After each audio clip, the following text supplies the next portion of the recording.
Zero, huh? Sounds like chaos in disguise.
Already take a drink? Okay. Okay, we'll do that. We'll do that. Hey, chat. Hi, chat. You may have heard the LoFi Girl stopped studying. Don't want to start off dry. No, we don't. You may have heard the LoFi Girl stopped studying. Well, I saw she wasn't at her desk, so we came in here to see what she was what she's writing down there. She's been writing for 7 years. Surely it has to be good, right? Surely it has to be good, right? We had to find out. The boy's with us too. He's down there. He's playing with some stuff.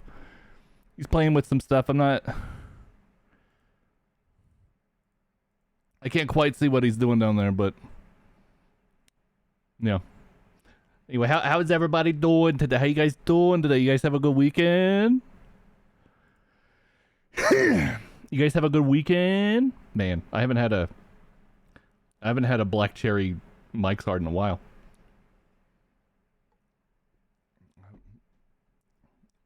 I guess she unplugged her headphones to walk away because we could hear her lo-fi music right now. We can hear her lo-fi music right now, which it's pretty good. It's pretty soothing tunes, huh? Pretty soothing tunes, huh? Anyway, yeah. So we're gonna be reading the Eye of Argon today. It is basically, yeah, I love black. I tried the Wendy's Raven's Blood Frosty yesterday. It was all right, pretty all right. Like somebody had told me, it's like drinking syrup, just straight syrup. And you know what? I like me some cherry syrup. Sleep has been poor, but the game is nice. Yeah, yeah. You've been working through that game. Yeah, you just started something new, right? Yeah.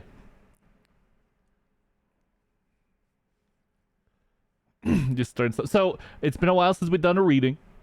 The very first reading we did was Sword Art Online, chapter 16.5, and then we did My Immortal. Illusion Guy, that's it. That's it. Yeah. Which, the sequel to that's Terranigma, right? Is that correct?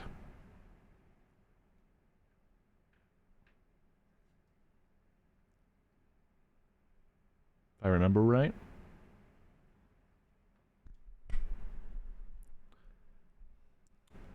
Yeah, and then we did My Immortal while we were in the car trying to get to Wendy's for the boy. Yeah, so I thought so. This is why I blanked on it, because I have another streamer friend who is working his way through Terranigma. So I was thinking I got you guys' game swapped. But yeah, today we're gonna be reading Eye of Argon by Jim Thiel. Is it Thiel, right? Jim Theus.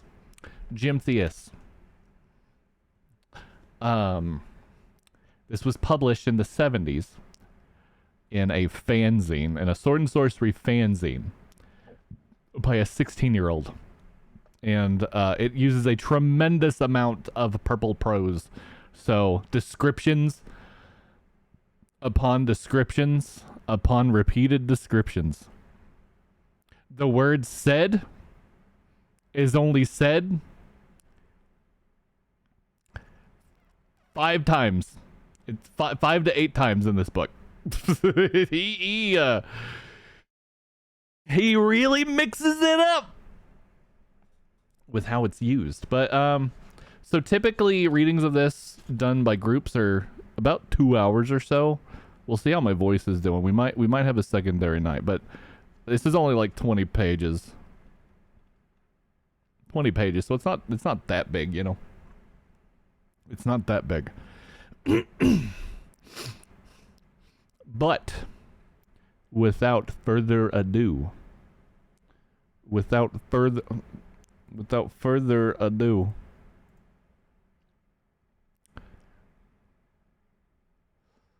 also I've hidden Easter eggs throughout the lo-fi room. I've hidden Easter eggs for various friends throughout the lo-fi room. Can you find them all? Can you find them all? Can you find them all? Anyway, let's get started, shall we? The Eye of Argon. The weather-beaten trail wound ahead into the dust-wrecked climes of the barren land which dominates large portions of their Nogolian empire. We're reading it off her book down there, by the way. This is what she's been doing. This is what she's been doing for 7 years, writing this book. Age-worn hoofprints smothered by the sifting sands of time shone dully against the dust-splattered crust of the earth. This is also transcribed typos and all, so we'll see how bad that trips me up. The tireless sun cast its parching rays of incandescence from overhead, halfway through its daily revolution. Small rodents scattered about, occupying themselves in the daily accomplishments of their dismal lives. Dust sprayed over three heaving mounts in blinding clouds while they bore the burdensome cargoes of their struggling overseers. "Prepare to embrace your creators in the Stygian haunts of hell, barbarian," gasped the first soldier. "Only after you have kissed the fleeting steed of death, wretch," returned Grignir.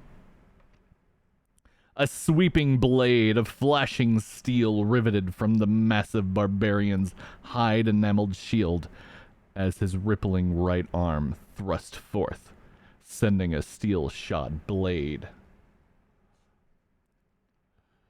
hilt into the soldier's vital organs. The disemboweled mercenary crumbled from his saddle and sank to the clouded sword. Clouded sword. Hi, Pixel. Oh. To the clouded what? Oh, I like how the light effect hits it. Oh, hey, look at that. How you doing, Pixel? How you feeling? Hope you're doing better. We're reading what the LoFi Girl has been writing for 7 years on her desk here. She said, it was just announced that she stopped studying, and so like I saw she wasn't at her desk, so we're up here and reading.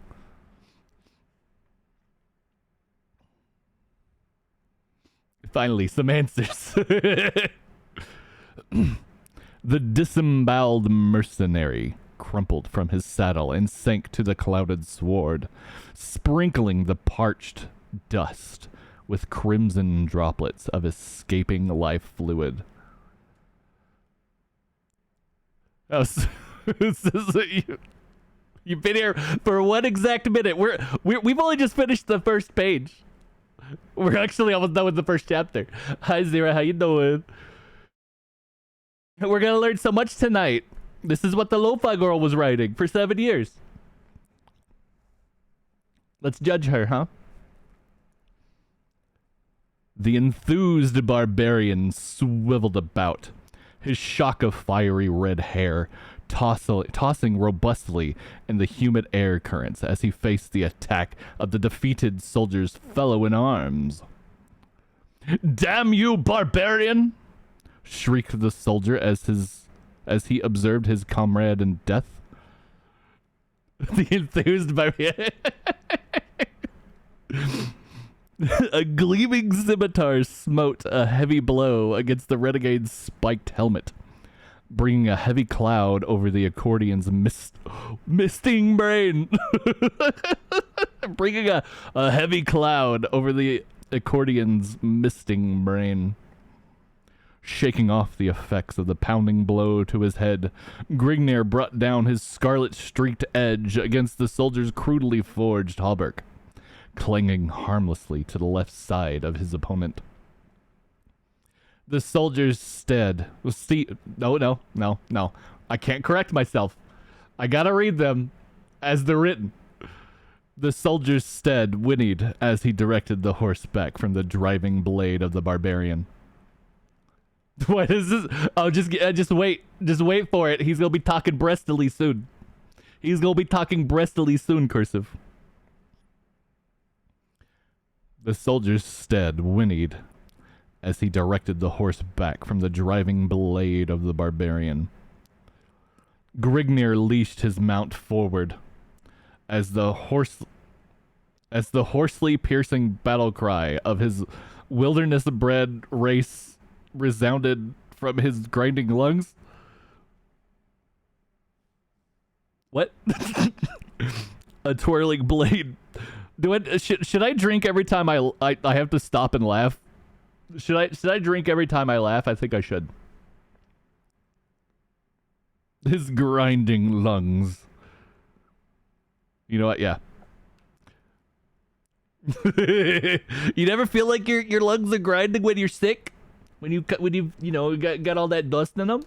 Okay, chat, yeah. Every time I have to stop reading because I'm laughing, I'll take a drink. We also have a drink redeem.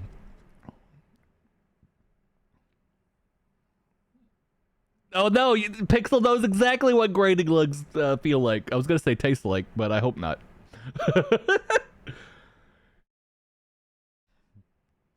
Billowing lungs. If they are, you might be dying. Where am I at now? A twirling blade bounced harmlessly from the mighty thief's buckler as his rolling right arm cleft upward, sending a foot of blinding steel ripping through the Cimmerian's exposed gullet. A gasping... How much alliteration is he gonna write with?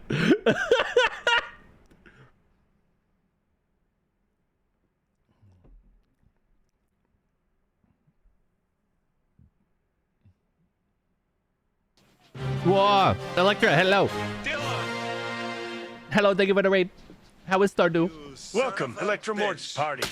How is Stardew? I hope Stardew was well. Chaos. Stardew has, by the way, crowd control. If you wanna get some viewership. Whoa, they bounced. If you wanna get some viewership involvement, just make sure you turn off the bombs. Having the bombs turned on is a problem. Thank you so much for the raid. We're reading a book right now. We're reading what the LoFi Girl wrote. She just, she stopped. She finally graduated and stopped studying. So we're reading what she wrote down there. She's not at her desk right now, so we're taking a little peek. We're taking a little peek. She called it the Eye of Argon. She called it the Eye of Argon. A twirling we're snooping. We're snooping. We're snooping right now. Just don't. She stepped away. We can't let her know. A twirling blade bounced harmlessly from the mighty thief's buckler as his rolling right arm cleft upward, sending a foot of grinding steel ripping through the Cimmerian's exposed gullet. A gasping gurgle from the soldier's writhing mouth as he tumbled to the golden sand at his feet and wormed agonizingly in his deathbed. In his deathbed on the ground. Grignir's emerald green orbs glared lustfully at the wallowing soldier struggling before his chestnut-swirled mount. His scowling voice reverberated over the dying form in a tone of mocking mirth. You city-bred dogs should learn not to antagonize your better. Reining his weary mount ahead, Grignir resumed his journey to the Norgolian city of Gorzam, hoping to discover wine, women, and adventure to boil the wild blood coursing through his savage veins. The trek to Gorzam was forced upon Grignir when the soldiers of Kryn were leashed upon him by a faithless concubine he had wooed.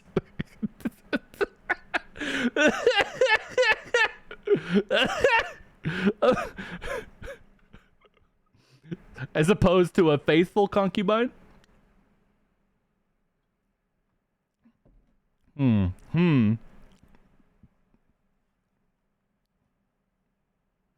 His scandalous activities throughout the Sumerian city had unleashed the throngs of havoc and uproar among its refined patricians, leading them to tack a heavy reward. Was he begging so many broads that the city got mad at him? The city got mad that Grignir was banging too many broads. So they kicked him out. Yippee!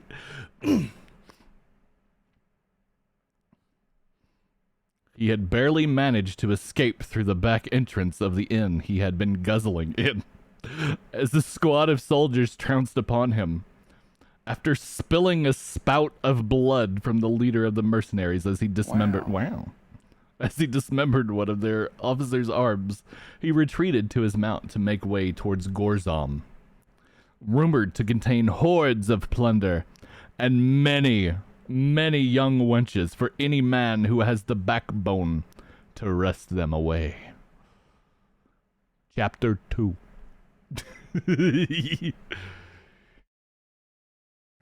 After arriving after dusk in Gorzom, Grignir descended down a dismal alley, reining his horse before a beaten tavern. The red-haired giant strode into the dimly lit hostelry, reeking of foul odors and cheap wine. The air was heavy with choking fumes spewing from smoldering torches encased within Thedan's earthen-packed walls. Tables were clustered with groups of drunken thieves and cutthroats tossing dice or making love to willing prostitutes. Just down on the tavern table? Dang! Is Grignir gonna get thrown out again? If the thieves are allowed to do this, imagine what Grignir's gonna do.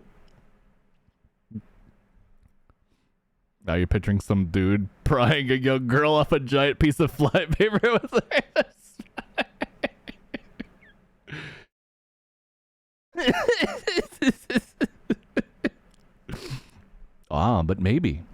But maybe because eyeing a slender female crouched alone at a nearby bench, Grignir advanced, wishing to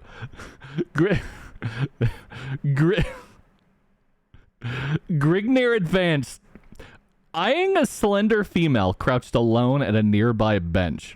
Grignir advanced, wishing to wholesomely occupy his time. Wishing to wholesomely occupy his time.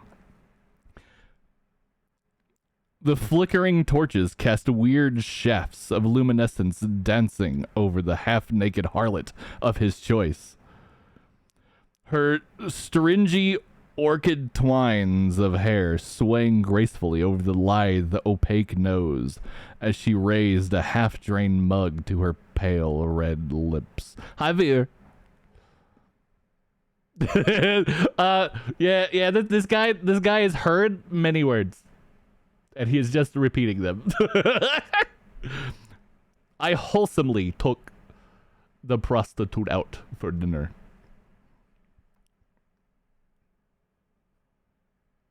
He wholesomely banged those broads in the other town. Why was he kicked out? It was wholesome banging. Glancing upward, the alluring complexion noted the stalwart giant as he rapidly approached. A faint glimmer sparked from the pair of deep blue ovals of the amorous female as she motioned toward Grignir, enticing him to join her. The barbarian seated himself upon a stool at the wench's side, exposing his body. He wholesomely whipped his dick out.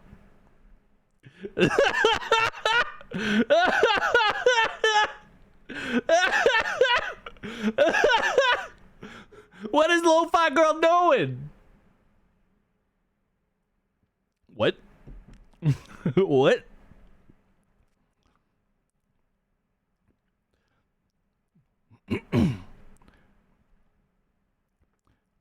Bruh.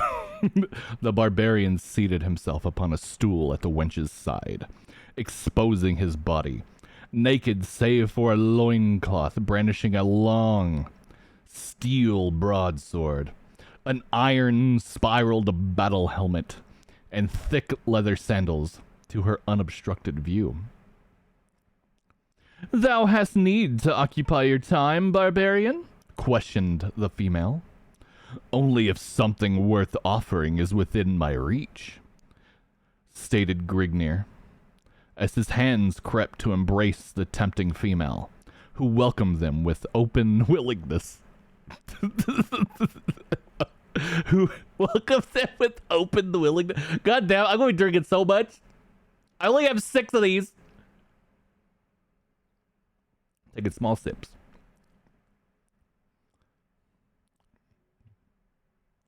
"From where do you come, barbarian? And what are you called?" gasped the complying wench, as Grignir smothered her lips with the blazing touch of his flaming mouth. Does he have mouth herpes? Why is his mouth flaming? Probably should have, yeah. The engrossed Titan ignored the queries of the inquisitive female, pulling her towards him and crushing her sagging nipples to his yearning chest. Without struggle, she gave in, winding her soft arms around the harshly bronzed hide of Grignir, corded shoulder blades, as his calloused hands caressed her firm, protruding busts. So just to paint a picture here, she has firm, protruding breasts with sagging nipples. Firm, protruding breasts with sagging nipples. You want to draw that, Pixel? Would you like to draw that for the class? Would you like to draw Grignir? Not really.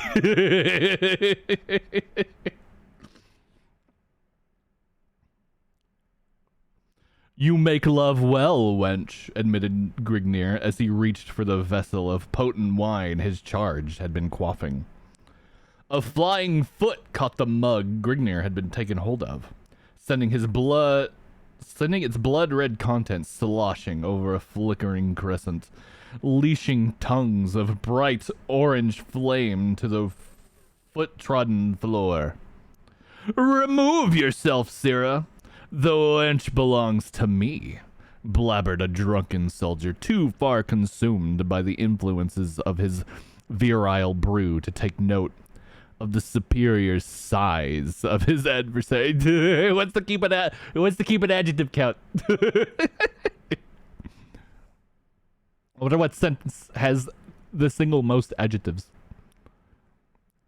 Grignir lithely bounded from the startled female, his face lit up to an ashen red ferocity, and eyes locked in a searing feral blaze towards the swaying soldier.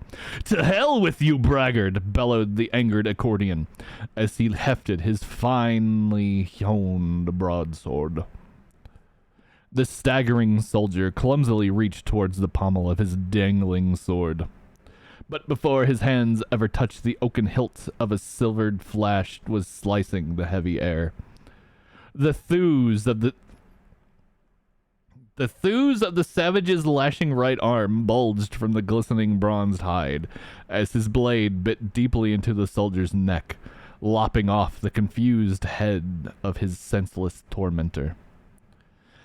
With a nauseating thud, the severed opal toppled to the floor as the segregated torso of Grignir's bovine antagonist swayed, then collapsed in a pool of swirled crimson. It's the bovine antagonist? Excuse me? We were just talking about how he wasn't that big.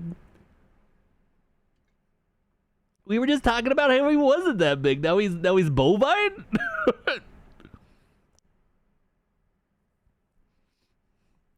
In the confusion, the soldiers' fellows confronted Grignir with unsheathed cutlasses, directed toward the latter's scowling makeup.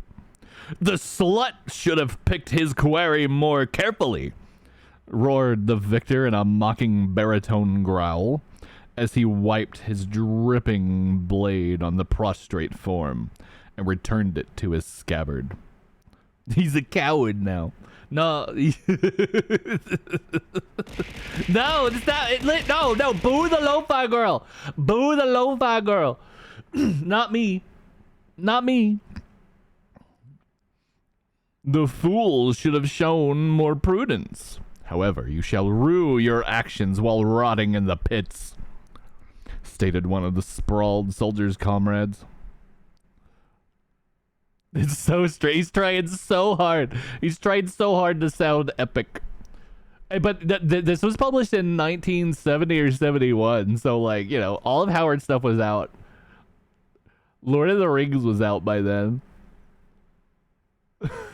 So he's just trying to be overtly descriptive, but in ways that don't work. Grignir's hand began to remove his blade from its leather housing, but retarded the motion in face of the blades wavering before his face. Dismiss your hand from the hilt, barbarian, or you shall find a foot of steel sheathed in your gizzard. Grignir weighed his position, observing his plight. Whereupon he took the soldier's advice as the only logical choice. Now listen here. Ain't no true barbarian gonna let himself get put into a corner like this. Conan would have slew these guys already. I gotta say, Grignir ain't that great of a guy. Well, I'll have you know, Zero. Jim Theus wrote significantly less words after this book was released, in the effect of 0. He never wrote again because of how much this was torched.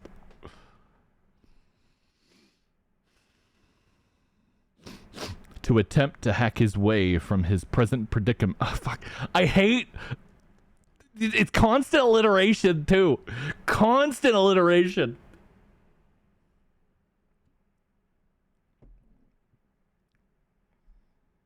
No, you gotta know how many...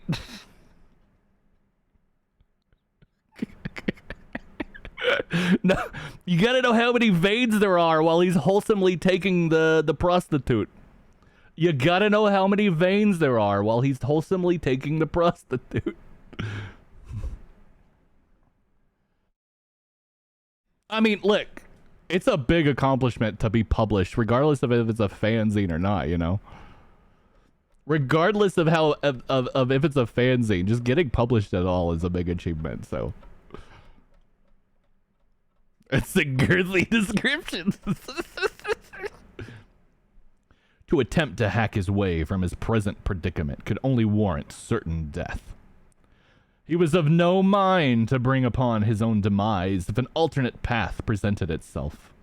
The will to necessitate his life forced him to yield to the superior force in hopes of a moment of carelessness later upon the part of his captors, in which he could effect a more plausible means of escape. You may steady your arms. I will go without a struggle. Your decision is a wise one. Yet perhaps you would have been better off had you forced death. The soldier's mouth wrinkled to a sadistic... he did. Sadistic grin of knowing mirth as he prodded his prisoner on with his sword point. After an indiscriminate period of marching through the sinking alleyways and dim, moonlighted streets, the procession confronted a massive seraglio. The palace area was surrounded by an iron grating with a lush garden upon all sides. The group was admitted through the gilded gateway and... Stop alliterating!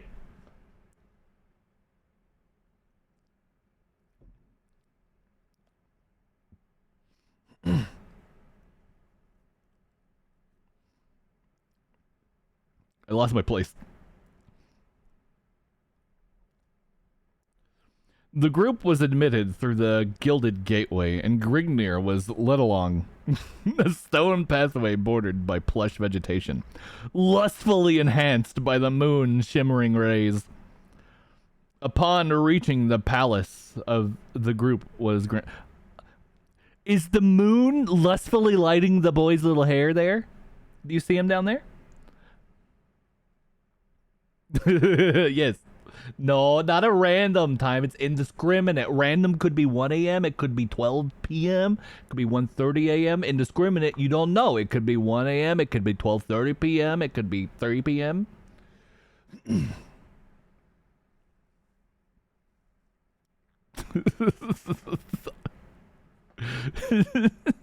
Upon reaching the palace, the group was granted entrance, and after several minutes of explanation, after several minutes of explanation, he was led through several winding corridors into a richly draped chamber. Confronting the group was a short, stocky man seated upon a. Whenever I read multiple words quickly like that, it's because that's how they're written. There's no space. This again was transcribed exactly as published, so typos and all. Tapestries of richly draped regal blue silk covered all walls of the chamber, while the steps leading to the throne were plated with sparkling white ivory. The man upon the throne had a naked wench seated at each of his arms, and a trusted advisor seated in back of him. At each corner of the chamber, a guard stood at attention, with upraised pikes supported in their hands. Golden chainmail adorning their torsos and I will be taking these ad breaks, by the way. Just so I can give my voice a little bit of a tiny rest.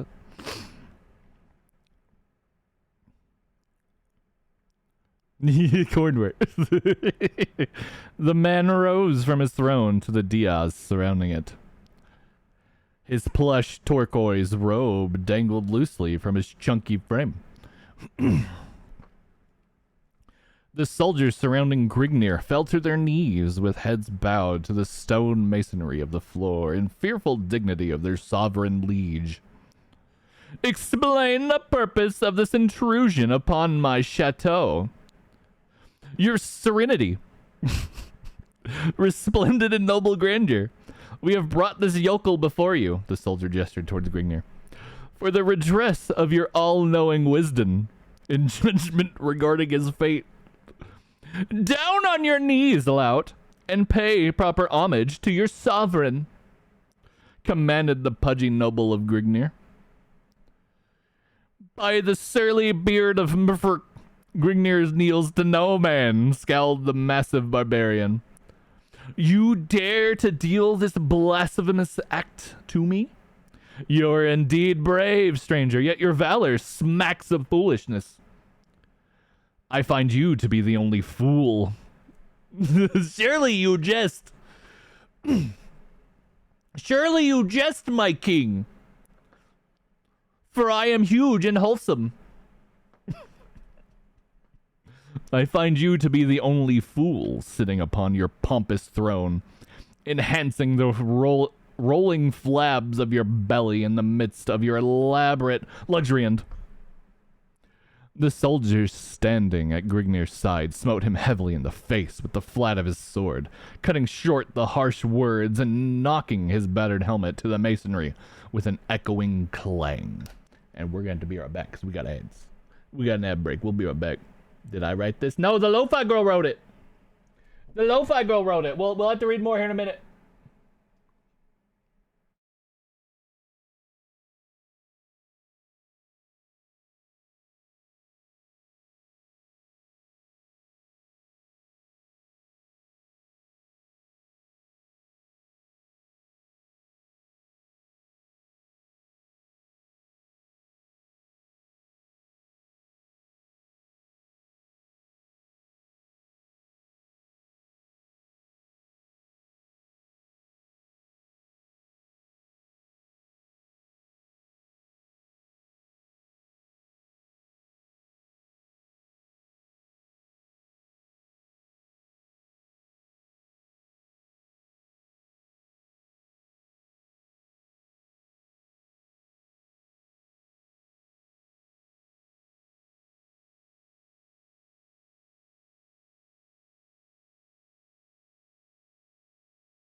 Sorewa korewa.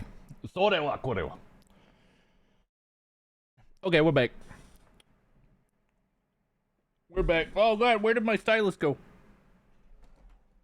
Ah shit! I dropped my stylus. Give me a second. Give me a second. Disaster doth descend upon me.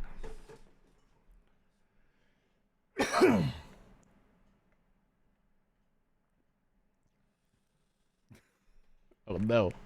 Oh no. The paunchy nobles sagging. The paunchy nobles sagging nipples. The paunchy noble's sagging round face flushed suddenly pale, then pastily lit up to a lustrous cherry. Thank you for the bits. Cherry red radiance. His lips trembled with malicious rage, while emitting a muffled sibilant gibberish. It's everything you expected it to be? Man, we're barely into it. There's so much more left. This was actually lost media for a while. The last page was missing for like something like 20 years, but it was found in like 2023, or was it 2003? Something, one of those. So the ending was a mystery for many an age.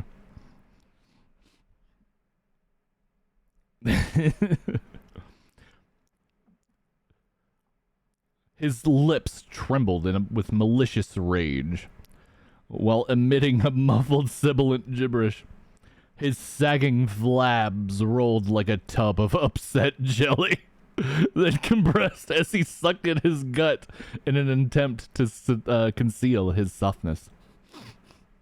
The prince regained his statue. The prince regained his statue, then spoke to the soldiers surrounding Grignir. Take a drink? Okay. Drink time.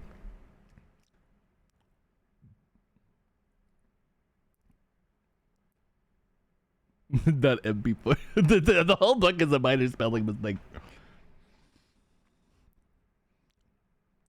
Take this uncouth heathen to the vaults of misery, and be sure that his agonies are long and drawn out before death can release him.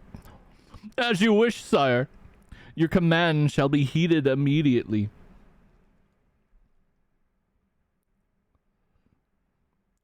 Answered the soldier on the right of Grignir as he started into the barbarian's seemingly unaffected face.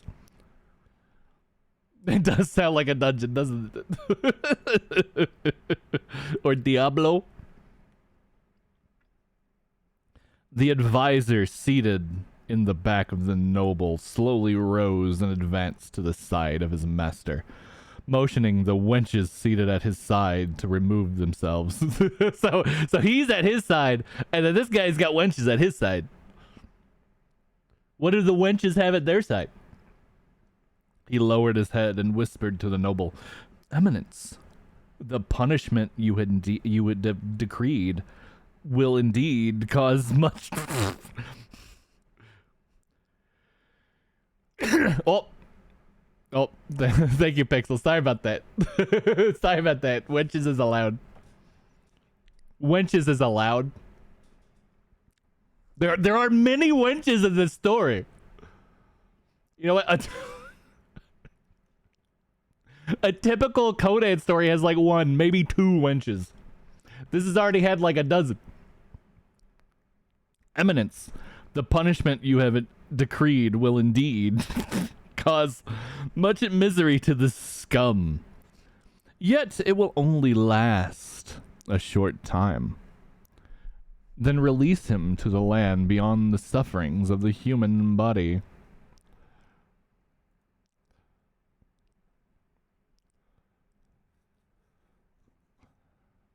Why not mellow him in one of the subterranean vaults for a few days, then send him to life labor in one of your buried mines?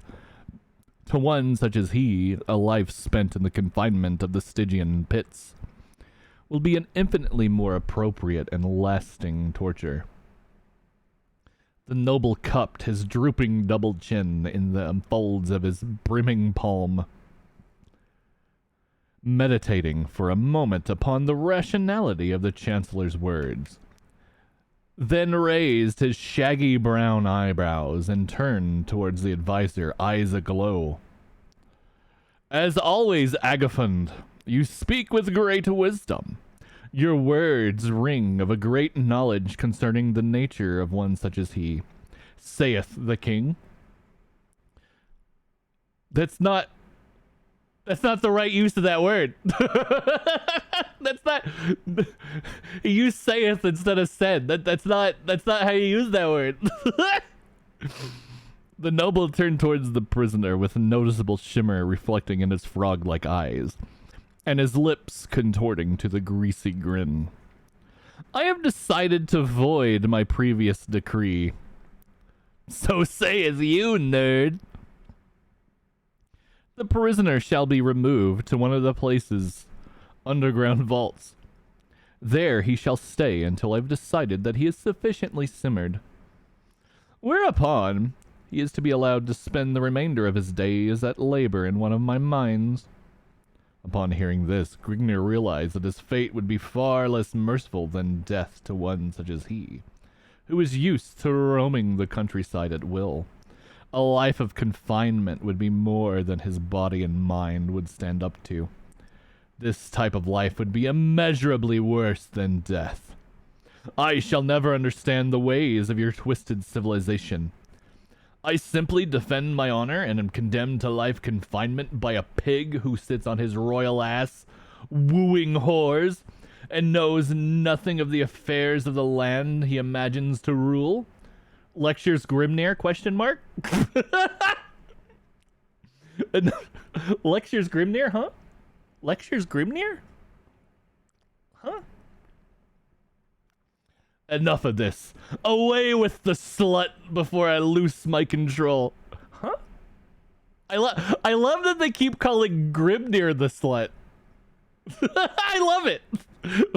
Why is he the slut?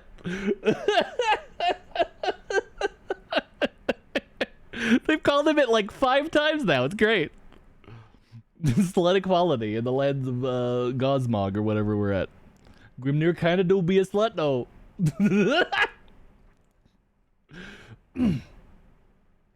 Enough of this. Away with the slut before I loose my control. Seeing the peril of his position, Grignir searched for an opening. Crushing prudence to the sward, he plowed into the soldier at his left arm, taking hold of his sword and bounding to the Diaz, supporting the prince before the startled guards could regain their composure. He does as he pleases, regardless of if it gets thrown him out of the city gates or not. Hi, Hodor. Hi, Hodor. Yes, hello. Meow.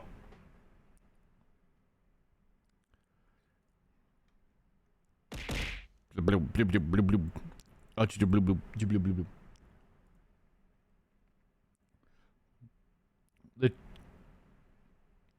am I at? Crushing prudence to the sword, he plowed into the soldier at his left arm, taking hold of his sword, and bounding to the Diaz, supporting the prince before the startled guards could regain their composure. Agathon leaped Grimnir and his sire, but found a sword blade permeating the length of his ribs before he could loose his weapon. Oh, I don't have any treats available right now. I'm sorry, I'm out of them. Actually, I should have disabled that.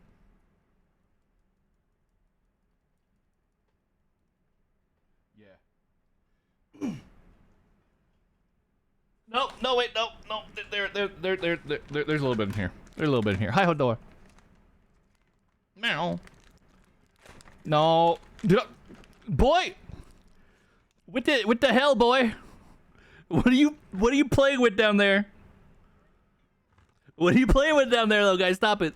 You're making a racket. What was that? Here you go, Hodor. Here you go, Hodor. Hodor has been given treats.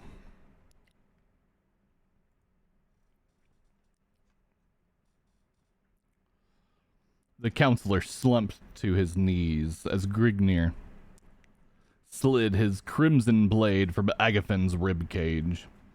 The fat prince stood undulating in insurmountable fear before the edge of the fiery manned comet, his flabs of jellied blubber pulsating to and fro in ripples of flowing terror. What prose? What a description. Where is your wisdom and power now, your majesty? Growled the Grignir. The prince went rigid as Grignir discerned him, glazing over his shoulder. He swiveled to note the cause of the noble's attention, raised his sword over his head, and prepared to leash a vicious downward cleft, but fell short as the haft of the steel-rimmed pike clashed against his unguarded skull. Then blackness and solitude, silence enshrouding, and ever peaceful reigned supreme. Before me, sirrah, before me as always, nobly clacked. What? Nobly clacked. Chapter 3. Consciousness returned to Grignir in stigmatic pools as his mind gradually cleared the cobwebs cluttering its inner recesses. Yet the Stygian cloud of charcoal ebony remained, an incompatible shield of blackness enhanced by the bleak absence of sound. Grignir's muddled brain reeled from the shock of the blow he had received to the base of his skull. So many redundant words. Yeah, there are. It's called purple prose. The events leading to his predicament were slow to filter back. It's gonna put you down. No, I'm sorry.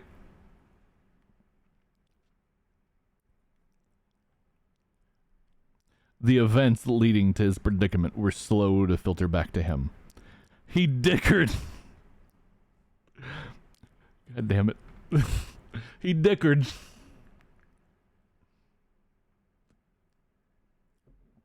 He dickered with the... he dickered with the notion that he was dead and had descended or sunk, however it may be, to the shadowed land beyond the aperture of the grave, but rejected his hypothesis when his memory sifted back within his grips. This was not the land of the dead. It was something infinitely more precarious than anything the grave could offer. Death promised an infinity of peace, not the finite misery of an inactive life of confined torture, forever concealed from the life-bearing shafts of the beloved rising sun. The orb that had been before taken for granted, yet now cherished above all else. To be forever refused further glimpses of snow-capped summits of the land of his birth.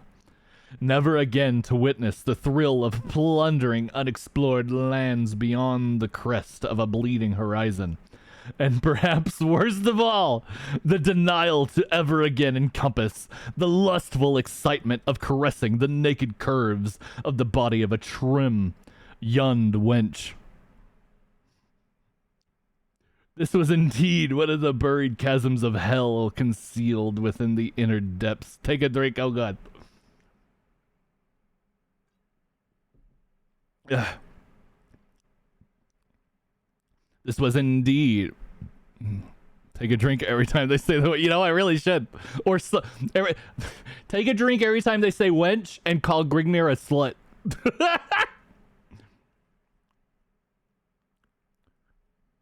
A fearful ebony chamber devised to drive the brinks of insanity to the minds of the unfortunate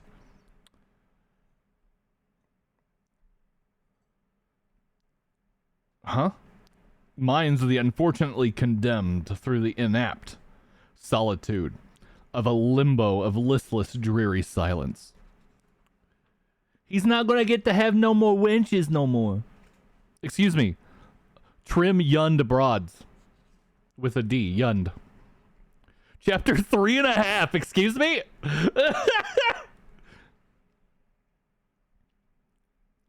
Fucking maidenless behavior in this in these sewers? That's not the right word. A tightly rung elliptical circle or a tightly rung elliptical circle or torches cast their wavering shafts prancing morbidly over the smooth surface of a rectangular rigid altar. Expertly chiseled forms of grotesque gargoyles stop illiterate. Expertly chiseled forms of grotesque. Is this a lo-fi version of Fools Rush In?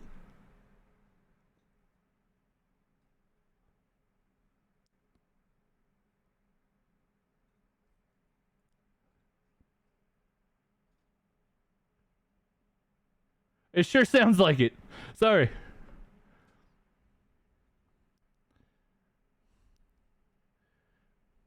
The fidelity is definitely low.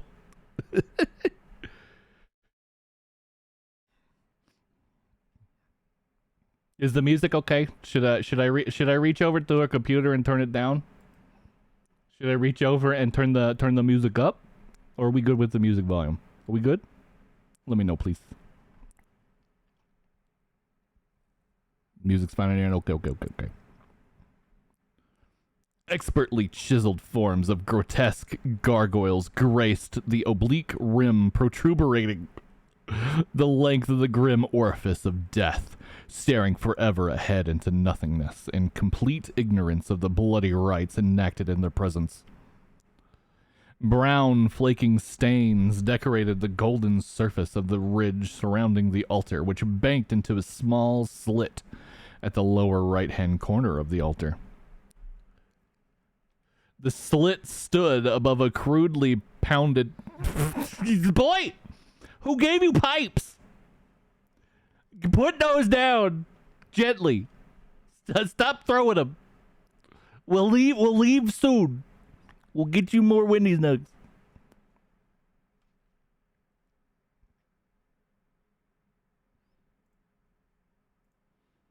We'll get you more nugs.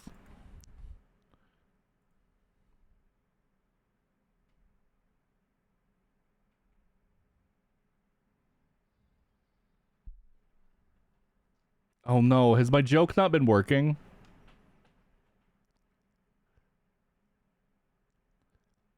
Hold up.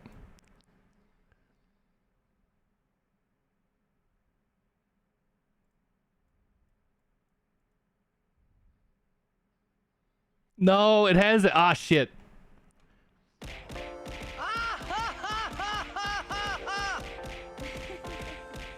Why, why has that not been working?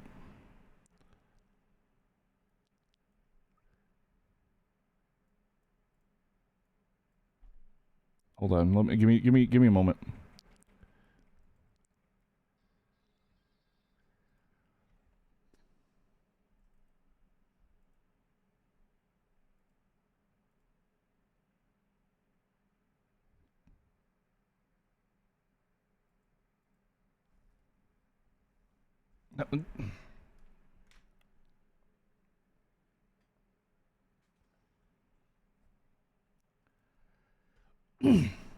Did it get reassigned somehow?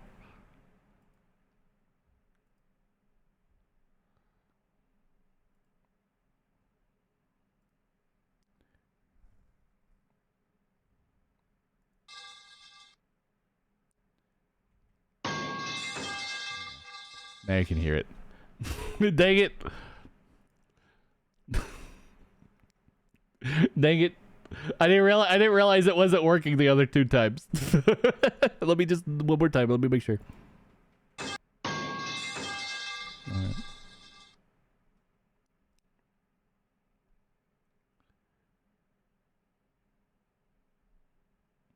Hi, Outcast. No. We're reading what the LoFi Girl's been writing for 7 years. We're reading what the LoFi Girl's been writing for 7 years. No. That's what we're doing.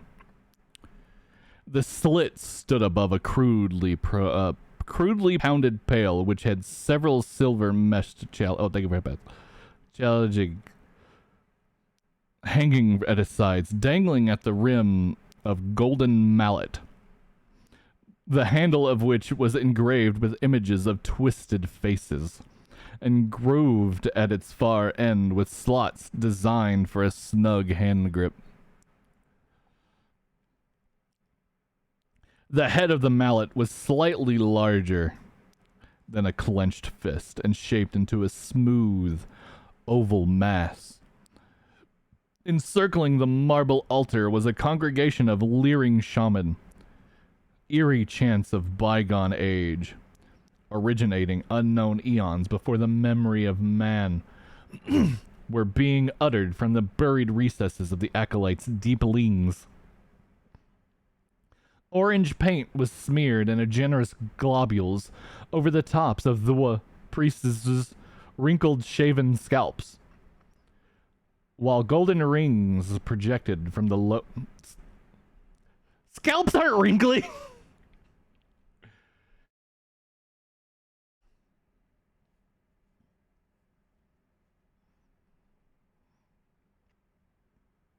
While golden rings projected from lobes of their pink ears. Ornate robes of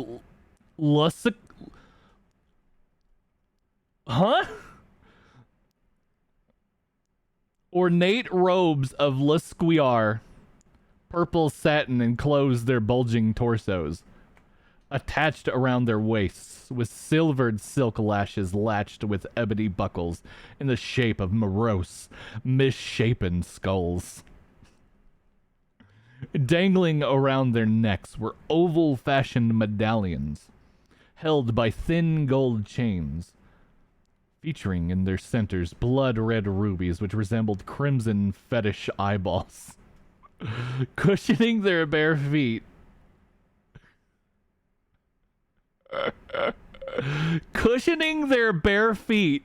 were plush red felt slippers with pointed golden spikes projecting from their tips. Then they're not bare feet! It's not bare feet if they're wearing slippers!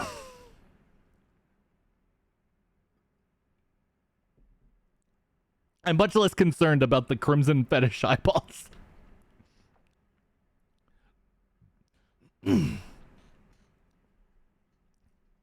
Situated in front of the altar and directly crimson fetish. Would you like me to reread that? Dangling around their necks were oval-fashioned medallions, held by thin gold chains, featuring in their centers blood-red rubies which resembled crimson fetish eyeballs.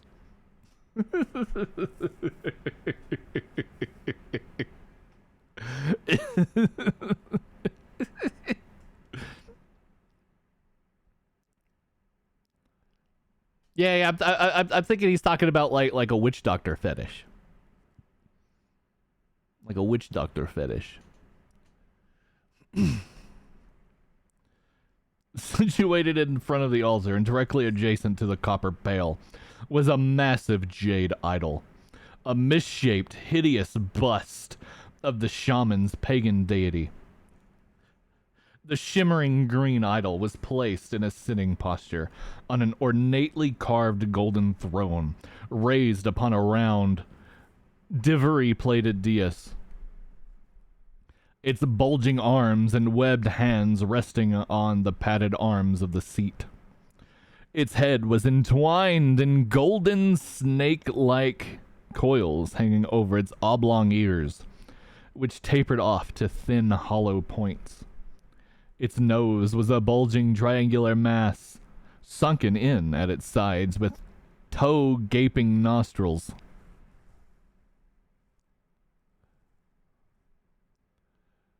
Dramatic.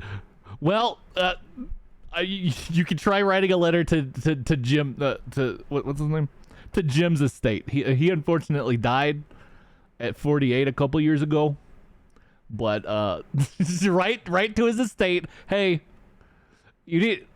that's not how this should work.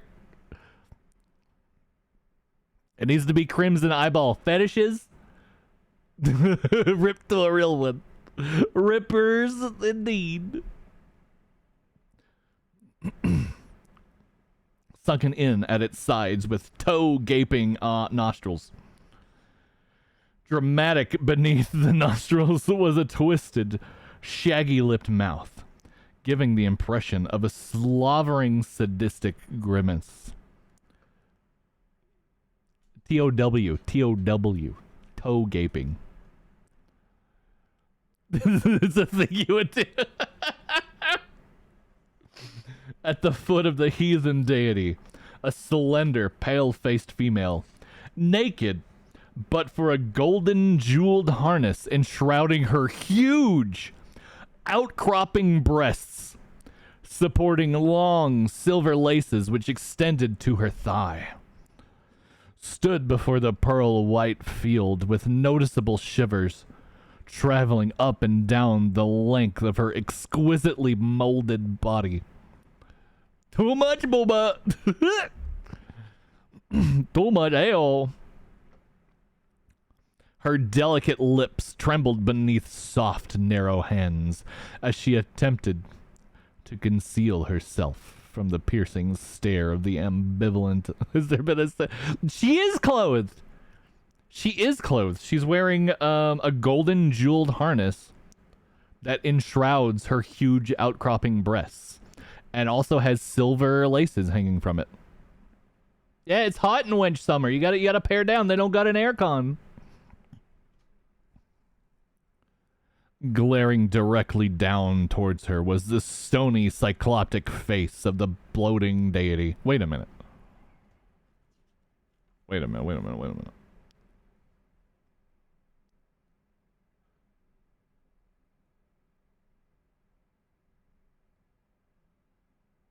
Okay, no. No.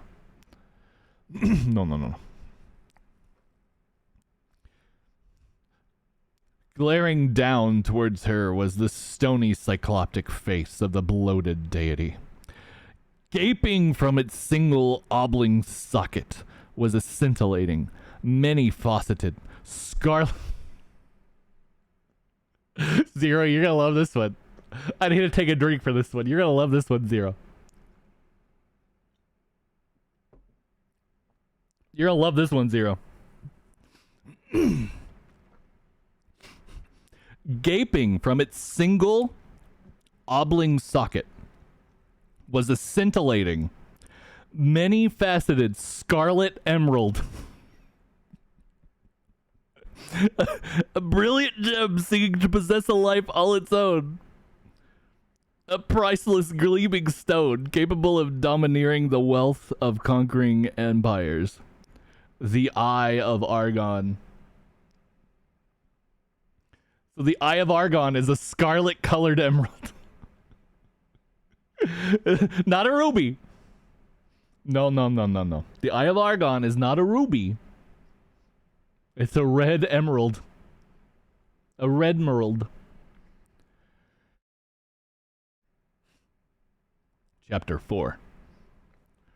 All knowledge of measuring time had escaped Grignir. When a person is deprived of the sun, moon, and stars, he loses all I don't think he has spelled lose correct a single time. It's a chaos emerald. Running around at the speed of sound. No. It doesn't say scarlet colored. It says scarlet emerald. So it is just by nature scarlet. Your model is so adorable, it makes you want to tattoo it on the inside of your eyelid. Wow! Yo, Soap, that's pretty intense. Thank you for that. It is a pretty good model, isn't it? Thank you for that. I really appreciate that. I quite like my model. It was done really well. It was really well done. How you doing, Soap? Welcome in. We're reading The LoFi Girl is stopped studying, so we're reading what she was writing. We're reading what she was writing. It has not been good. It has not been good. She needs to go study a little bit more. She needs to go study a little bit longer. All knowledge of measuring time had escaped Grignir. When a person is deprived of the sun, moon, and stars, he loses all conception of time as he had previously understood it.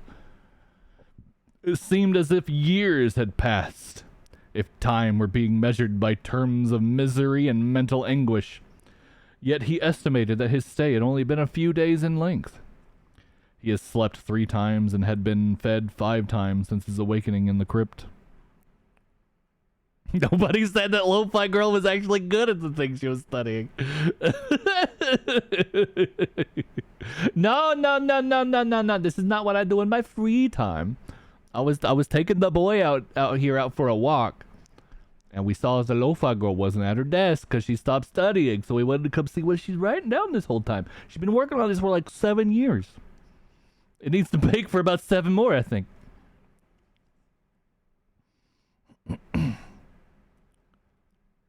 However, when the actions of the body are restricted to its needs, are also affected. The need for nourishment.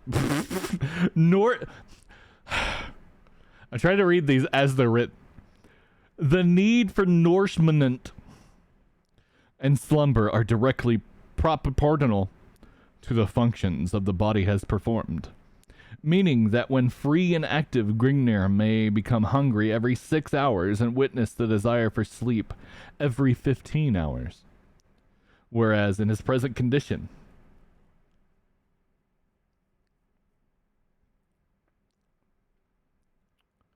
he may encounter the need for food every... Purple Gorgon out.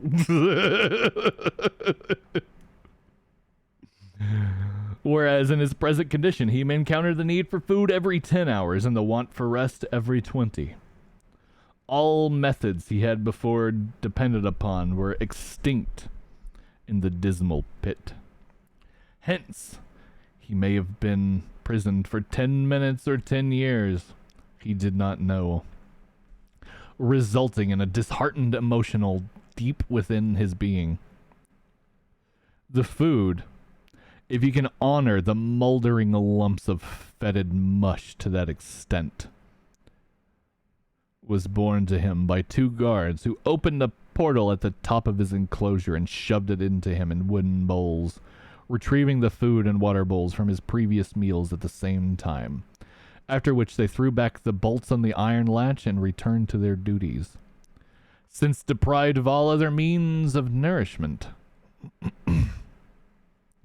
Grignir was impelled to eat the tainted slop in order to ward off the pangs of starvation.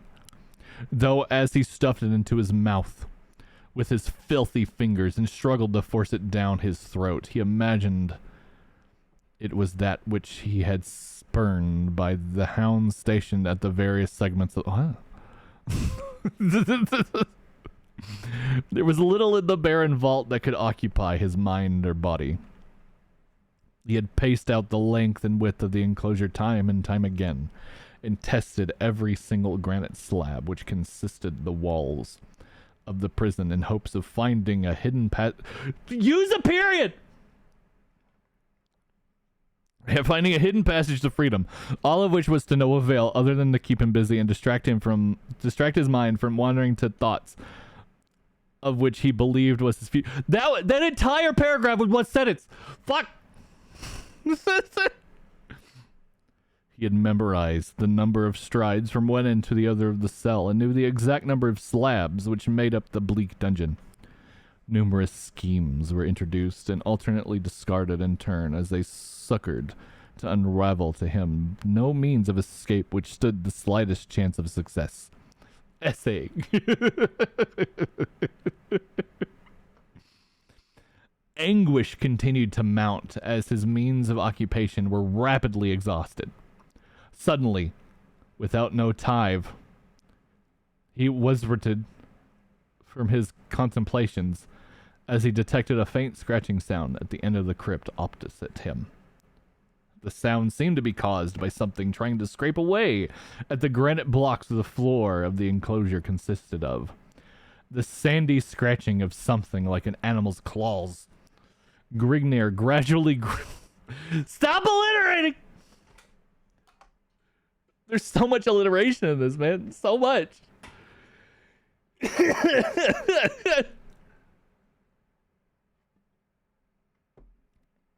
Grignir gradually groped his way to the other end of the vault, carefully feeling his way along with hands ahead of him. When a few inches from the wall... Take a drink, okay. I almost have to open another one.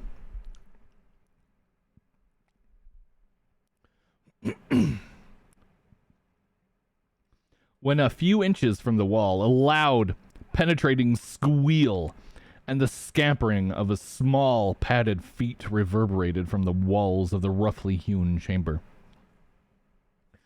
Grignir threw his hands up to shield his face and flung himself backwards upon his buttocks. A fuzzy form bounded to his hairy chest, burying its talons in his flesh while gnashing towards his throat with its grinding white teeth. Its sour, fetid breath torching the squirming barbarians...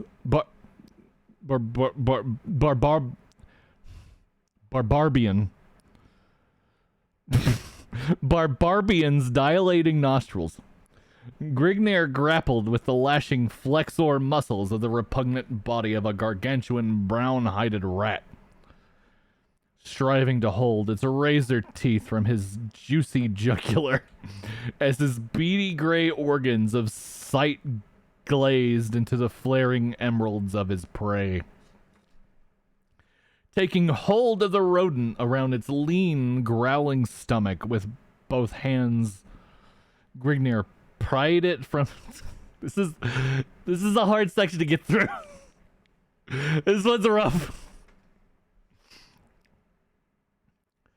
From his crimson-rent breast, removing small patches of flayed fresh from his chest in the motion between the squalid black claws of the starving beast.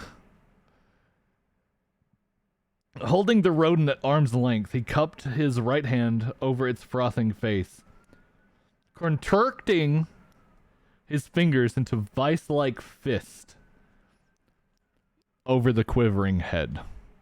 Retaining his grips on the rat, Grignir, lowercase, flexed his outstretched arms while slowly twisting his right hand clockwise and his left hand... You don't... Just say he twisted his neck. The rodent let out a tortured squall, drawing scarlet as it violently dug its foam-flecked fangs into the barbarian's sweating palm, causing his face to contort to an ugly grimace as he cursed beneath his breath. With a loud crack, the rodent's head parted from its squirming torso, sending out a sprinkling shower of crimson gore, and trailing a slimy string of disjointed vertebrae, snapped trachea, esophagus, and jugular, disjointed hyoid bone, morose purple stretched hide, and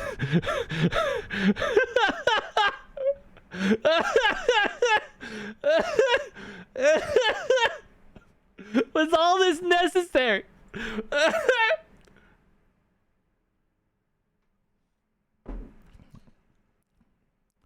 Disjointed hyoid bone, morose purple stretched hide, and blood-seared... What do you want to bet he learned about hyoid bone that day in school and wanted to write about it? Who talks about the hyoid bone? Flinging the broken body to the floor, Grignir shook his blood-streaked hands and wiped them against his thigh until dry, then wiped the blood that had showered his face from his eyes. Again, sitting himself upon the jagged floor, he prepared to once more revamp his glum meditations. He told himself that as long as he still breathed the gust of life, You don't think he was paying much attention in school? I mean, he was a sword sorcery fan. He was too busy reading books, you know.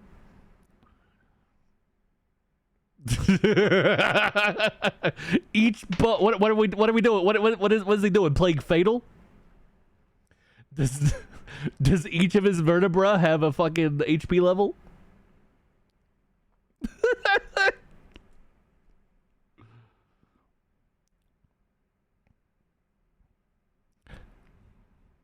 He told himself that as long as he still breathed the gust of life through his lungs, hope was not lost. He told himself this, but found it hard to comprehend. Do you guys know what Fatal is? Do you guys know what the Fatal rule set is? It's a tabletop rule set.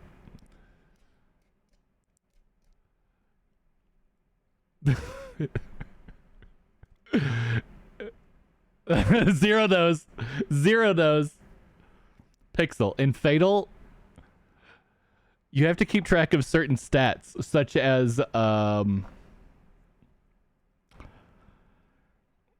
as how far your anus can stretch.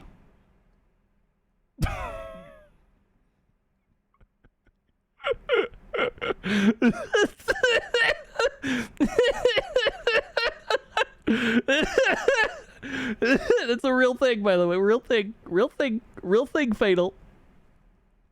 Real thing.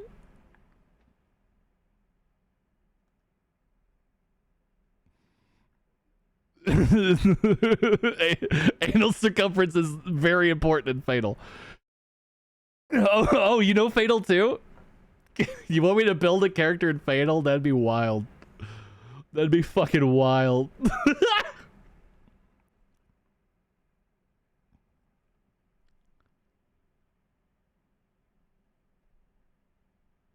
I know the exact format that I would do it in too, because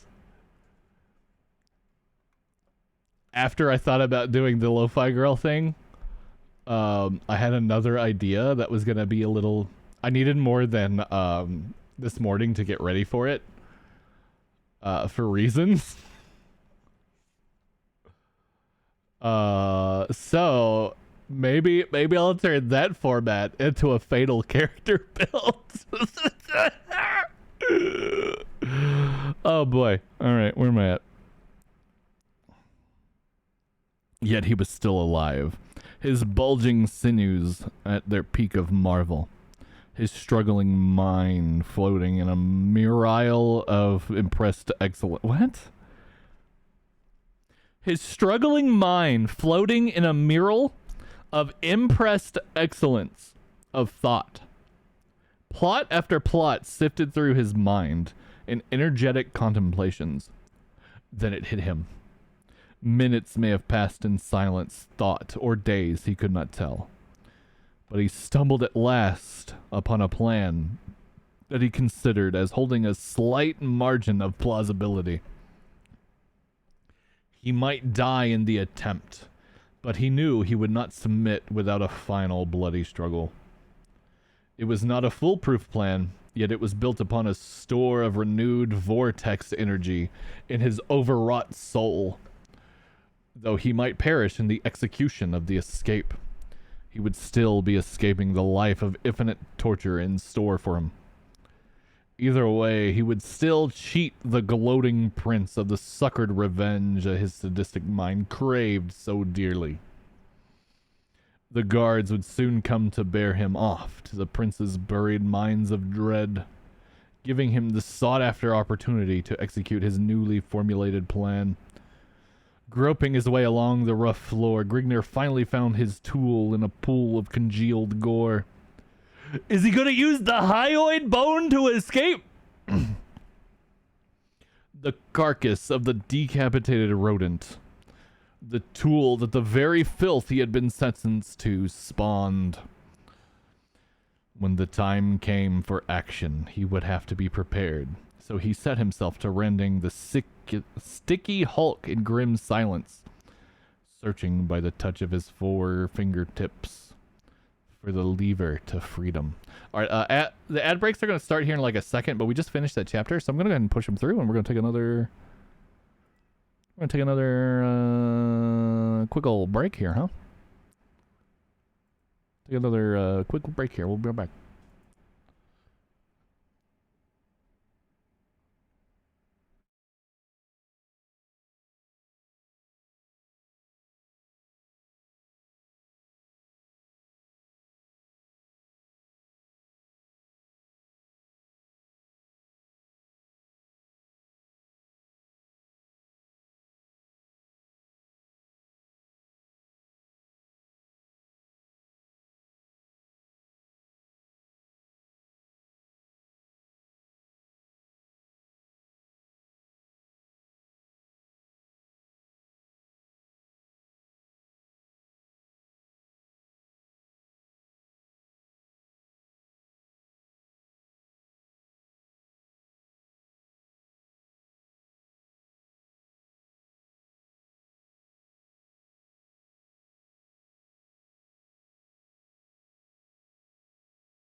We're back. We're back with chapter 5.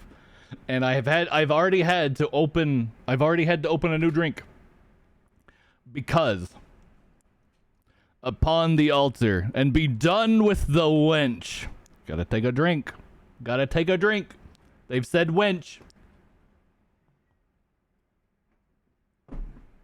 I know, Hodor. I know, Hodor. I can't believe they said it again.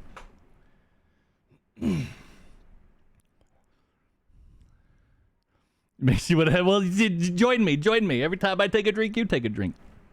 Every time I drink, you drink.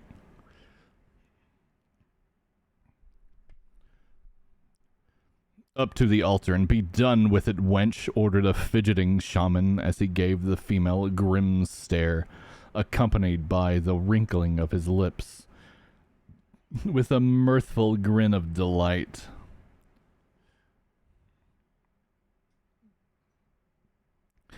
The girl burst into a slow, steady whimper, stooping shakily to her knees and cringing woefully from the priest.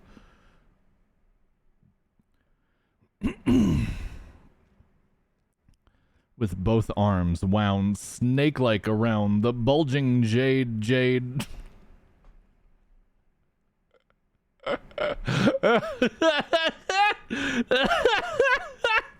Damn it.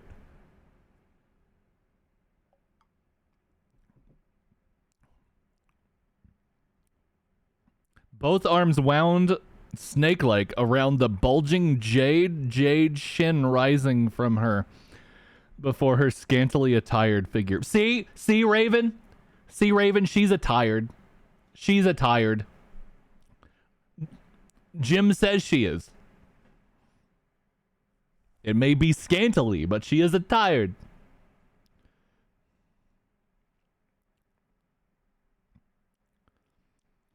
Her face was redly inflamed from the salty flow of tears spouting from her glassy, dilated eyeballs.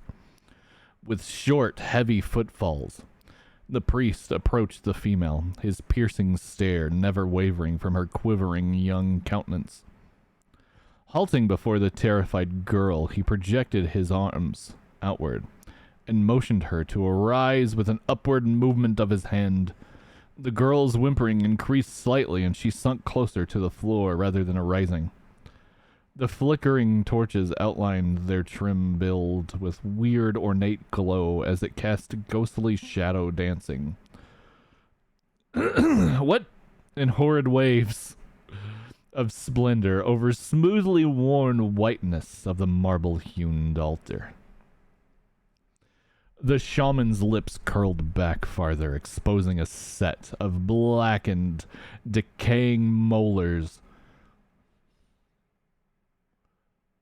Damn. That's it?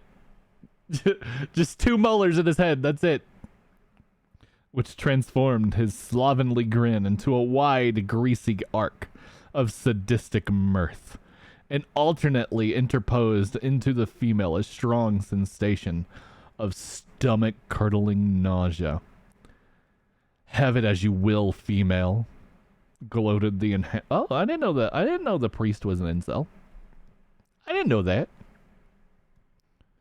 Have it as you will, female, gloated the enhanced priest as he bent over at the waist, projecting his ape-like arms forward and clasped the female's slender arms with his hairy round fists. With an inward surge of his biceps, he harshly jerked the trembling girl to her feet and smothered her salty wet cheeks with the moldy touch of his decrepit, dull red lips. The vile stench of the shaman's hot, fetid breath overcame the nauseated female with a deep, soul-searing sickness, causing her to retch her head backward and regurgitate a slimy, orange-white stream of swelling gore over the richly woven purple robe of the enthused acolyte. The priest's lips trembled with a malicious rage as he removed his callous paws from the girl's arms and replaced them with tightly around her undulating neck, shakingly her violent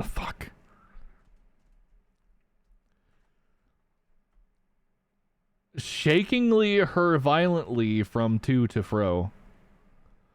The girl gasped a tortured groan. Is her name? I mean, possibly. Not a single lady has been named yet. Only men have been given names in this story.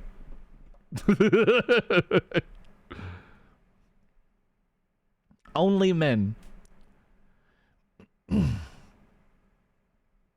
The girl gasped a tortured groan from her clamped lungs. What? Don't boo me! No, you're booing the story. You're not booing me. God, take a drink every time they say female now too.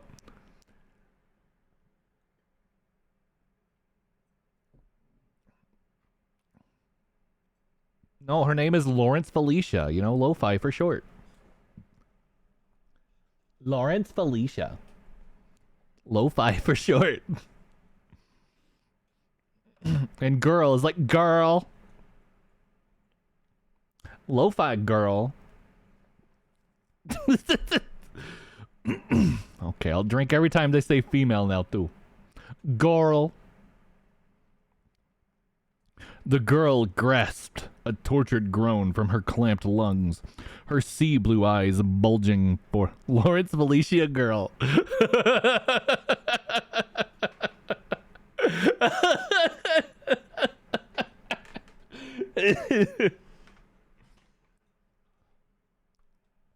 Girl's the title, so it's Lawrence Felicia, comma, girl.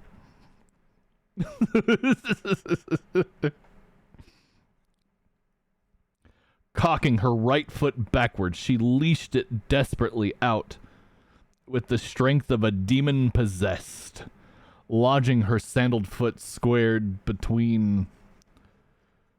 Oh my god. It's getting rough. He did not edit the second half of the book. Dang. Lodging her sandaled foot squared between the shaman's tech... Wait a minute.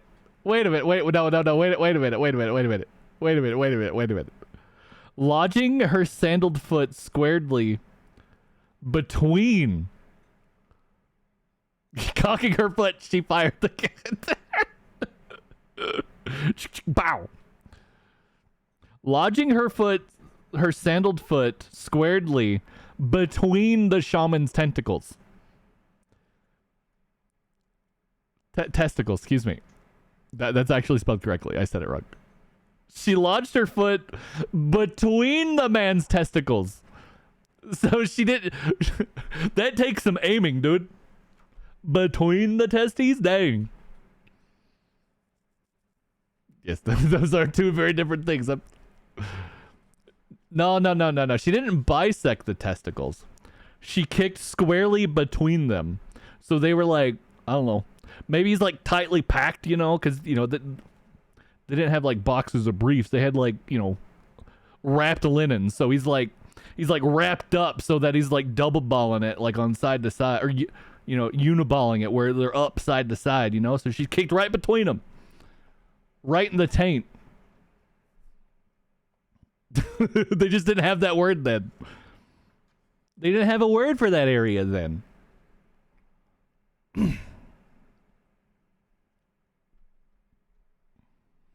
The startled priest released his crushing grip, cripping his body over at the waist, overlooking his recessed belly, wide open in a deep chasm. His face flushed a rose-red shade of crimson.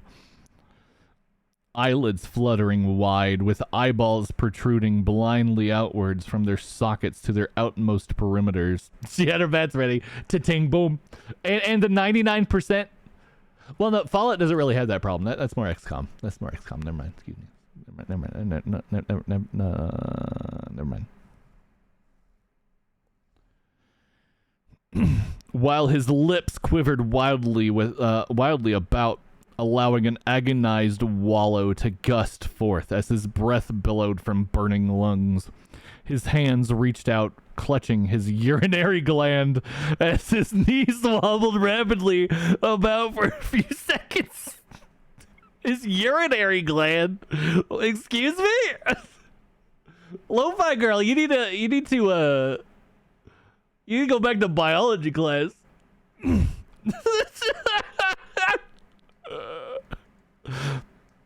You're in for a bad time.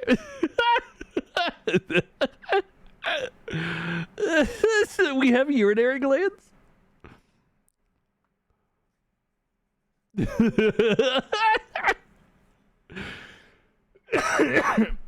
His hands reached out, clutching his urinary gland as his knees wobbled rapidly about for a few seconds, then buckled, causing the ruptured shaman to collapse in an egg-huddled mass to the granite pavement, rolling helplessly about in his agony. He took a quick glance at it. They don't call you cursive puns for nothing. The pathetic screech.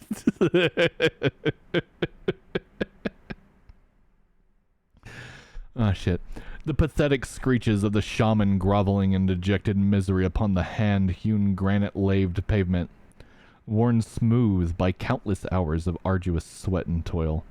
A welter of ichor oozing through his clenched hands attracted the perturbated attention of his comrades from their fetid ululations. The actions of this rebellish... The actions of this rebellish wench bespoke the credence of an unheard of sacrilege. Time to drink.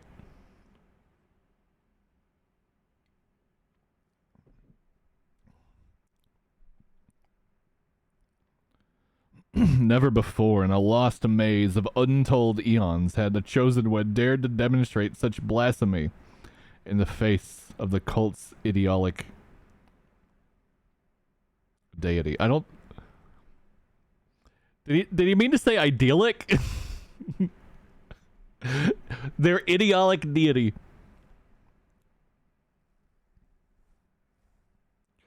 The girl cowered in an unreasoning terror, helpless in the face of the emblazoned alkalite's rage. Her orchid tousled face smothered betwixt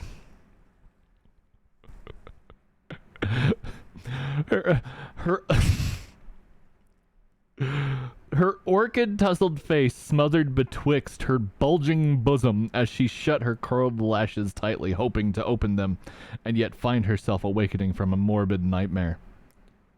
Yet, the hand of destiny...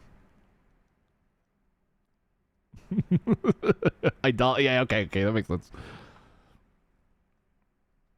Yet the hand of destiny decreed her no such mercy.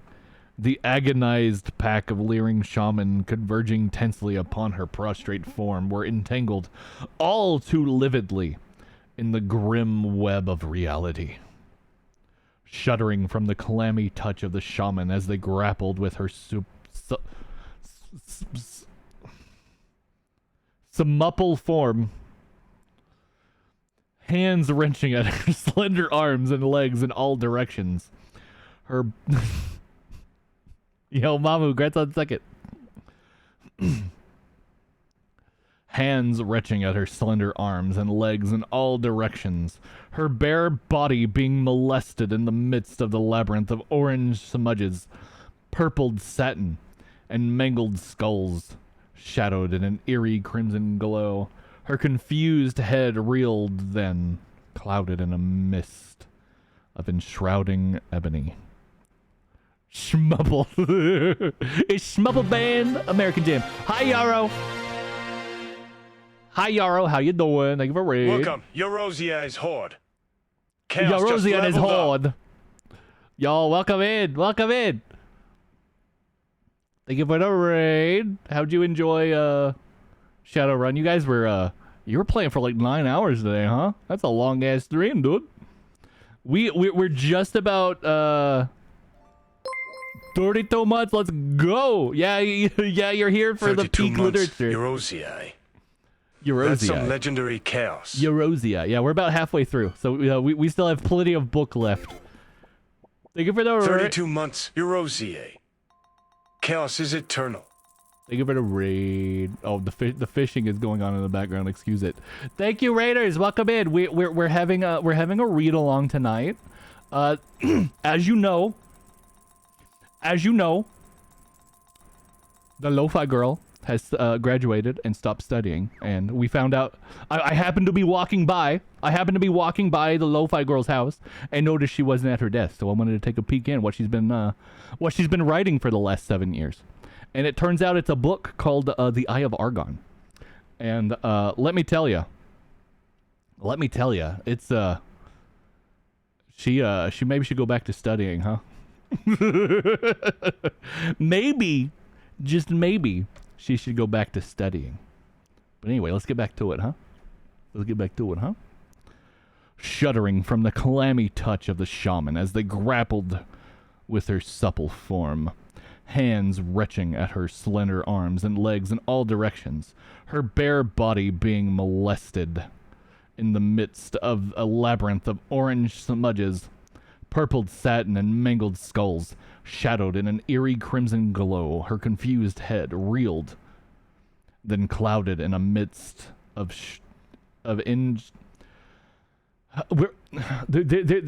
there are a lot of spelling mistakes in this book. She needs to go back to English class.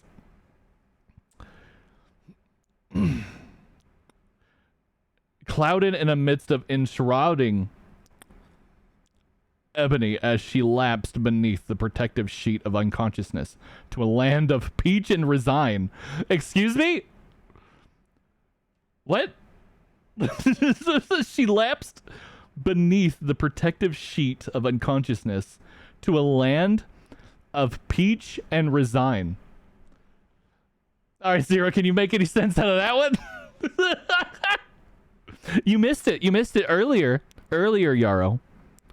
He got kicked squarely between the balls, not in the balls, but between the testicles. To which he reached out and clutched his urinary gland. No, resign. Peach and RESIGN.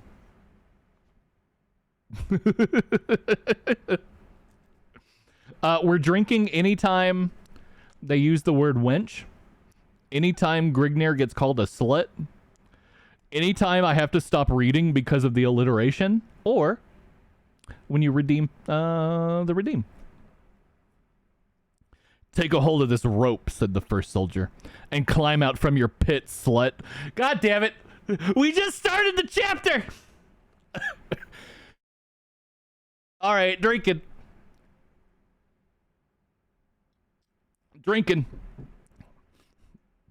Take a hold of this rope, said the first soldier, and climb out from your pit, slut. Your presence is requested in a far deeper hellhole. Yippee! They said it again. Grignir slipped his right hand to his thigh, concealing a small opaque object beneath the folds of the... What? Grignir slipped his right hand to his thigh, concealing a small opaque object beneath the folds of the G-string wrapped around his waist. Bruh! Grignir got a G-string on.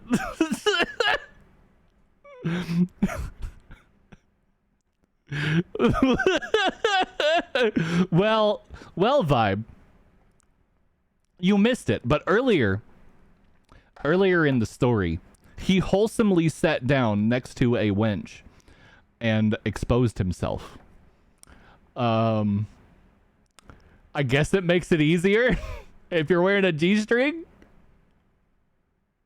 I'm having to allow so many sentences. I probably should have turned down the filter for today. I didn't realize it was gonna be saying slut and wench this. No, you're fine. No, it's totally fine. It's totally fine.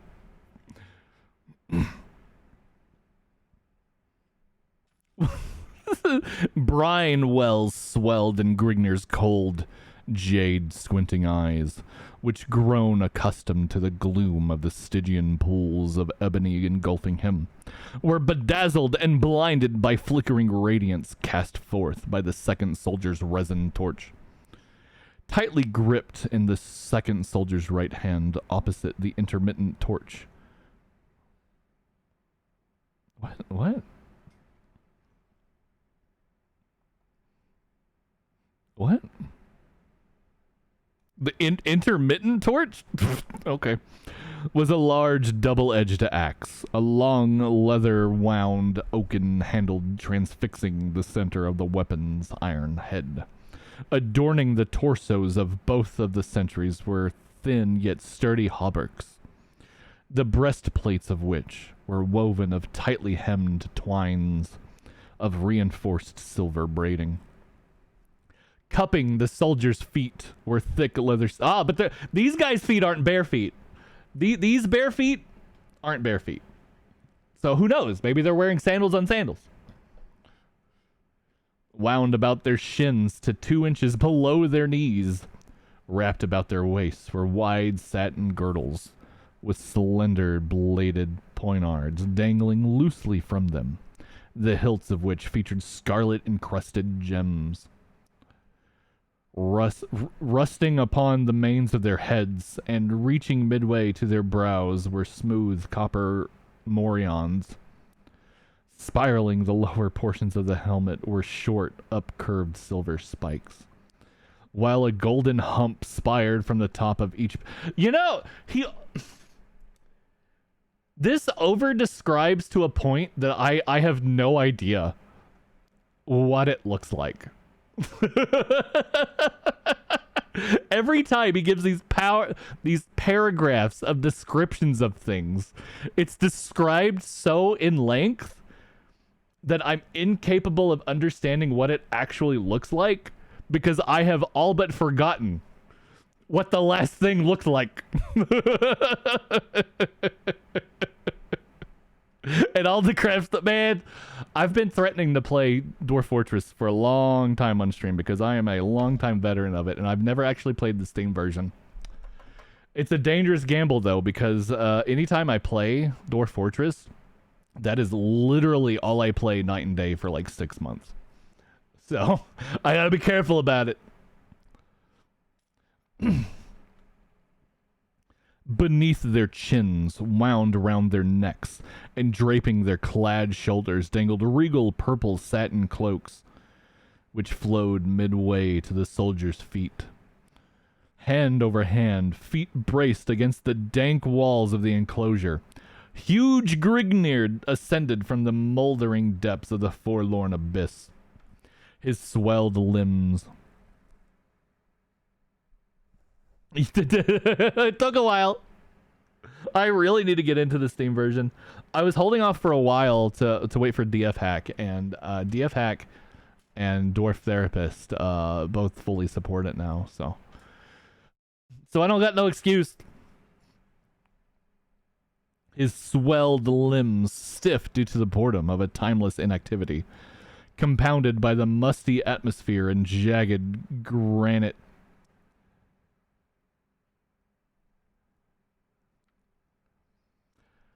The jagged granite protuberdation against his body craved for action.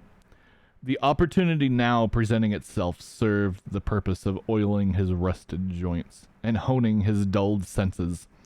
He braced himself, facing the second soldier. The sentry's stature was wildly exaggerated in his glare of the flickering crescent cuppix in his right fist. His eyes were wide open in the slightly slanted... His eyes were wide open in a slanted, owlish gaze. Alright. Enhanced in their sheer intensity by the hawkbill curve of his nose and pale yellow peak of his cheeks. "Place your hands behind your back," said the second soldier as he raised his axe over his right shoulder blade and cast it in a wavering glance. "We must bind your wrists to parry any attempts at escape. Be sure to make the knot a stout one, Broig. We wouldn't want our guests to take leave of your guidance." Broig grasped Grimnir's left wrist and reached for the barbarian's right wrist. Grignir wrenched his right arm free and swiveled to face Broig. Reach beneath reach dash space beneath his loincloth with his right hand. The sentry grappled at his girdle for the sheathed dagger, but recoiled short of his intentions as Grignir's right arm swept at his gorge. The soldier went limp. His bobbing eyes rolled beneath a fluttering eyelid. A deep welt across his spouting gullet. The man talking the size of a window. No, listen. No, I was just walking by. I was walking by. I saw that the LoFi Girl wasn't at her desk. So I wanted to see what she's, because she stopped studying recently. She graduated. So I wanted to see what she's been writing for 7 years. That's what we're doing. We're reading what she wrote for 7 years. And man, it hasn't been good. The boy, you can kind of see him down there. You can kind of see the boy down there. Here, let me lift him up a little bit. Here you go. He's over here. Hey, here's the boy. Here's the boy. Look at him. He's right there. He's down there playing with some stuff while I'm doing. Take a drink. Hi, Orphea. Take a drink. You're gonna be lurking. Oh, no worries. Thank you, Pixel. Hope you feel better. Hi, Orphea. Hi, Orphea. Look at the boy down here. Look at the boy down here. I brought him along. We were trying to go to Wendy's for more nuggets, and we got distracted. We got distracted. How you doing, Orphea? How you doing, Orphea? Now, where were we at? Where were we at? The soldier went limp, his bobbing eyes rolling beneath fluttering eyelids, a deep welt across his spouting gullet. Without lingering to observe the results of his efforts, Grignir dropped to his knees. The second soldier's axe cleft over Grignir's head in a blizz of silvered ferocity, severing several scarlet locks from his scalp. Coming to rest in his fellow's stomach, the iron head crashed through mail and flesh with splintering force, spilling a pool of crimsoned entrails over the granite paving. Before the sentry could wrench his axe free from his comrade,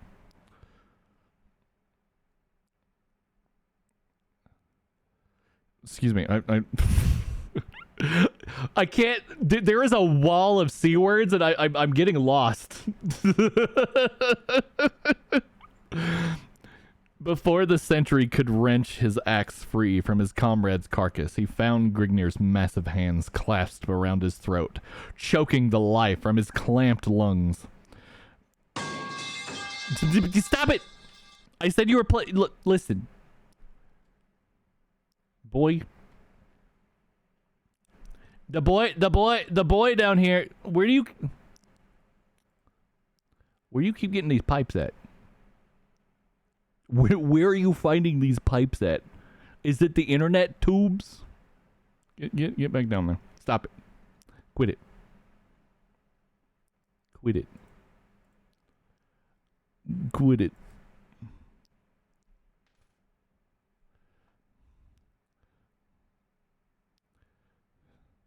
I'm gonna need words after fucking I'm gonna need glasses after witnessing these words. God, I can't even talk right now.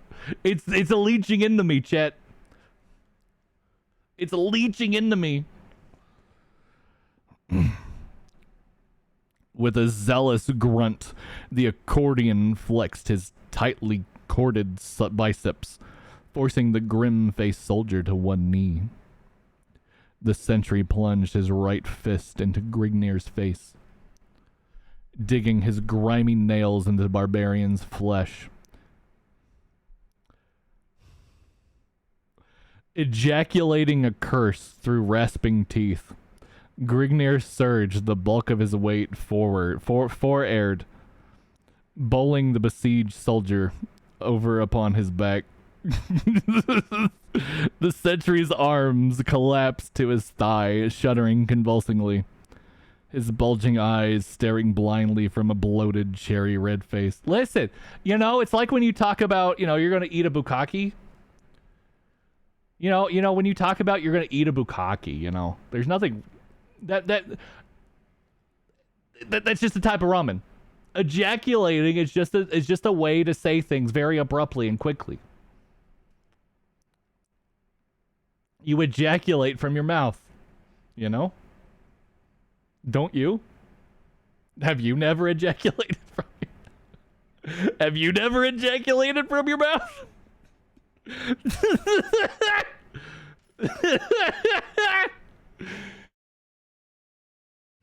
Rising to his feet, Grignir shook the blob.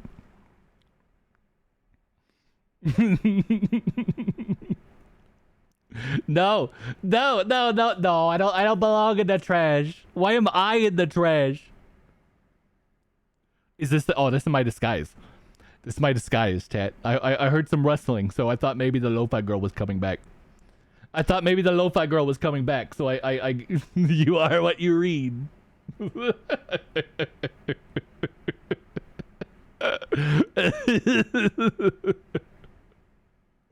So awful, confounding mess. I'm an awful, confounding mess. Rising to his feet, Grignir shook the blood from his eyes, ruffling his surly red mane as a brush fire. Ruffling his surly red mane as a brush fire swailing in the nighttime breeze. Stooping over the sprawled corpse of the first soldier. He was kind of sprawled, and then tried to erase it, but didn't erase all of it. I just kept SPR in.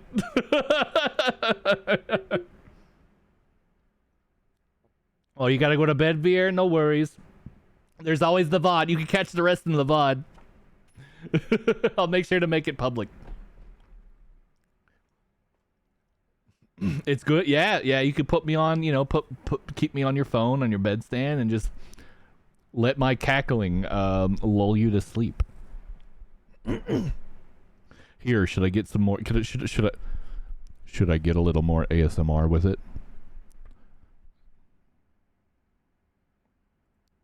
Should I get a little more ASMR with it?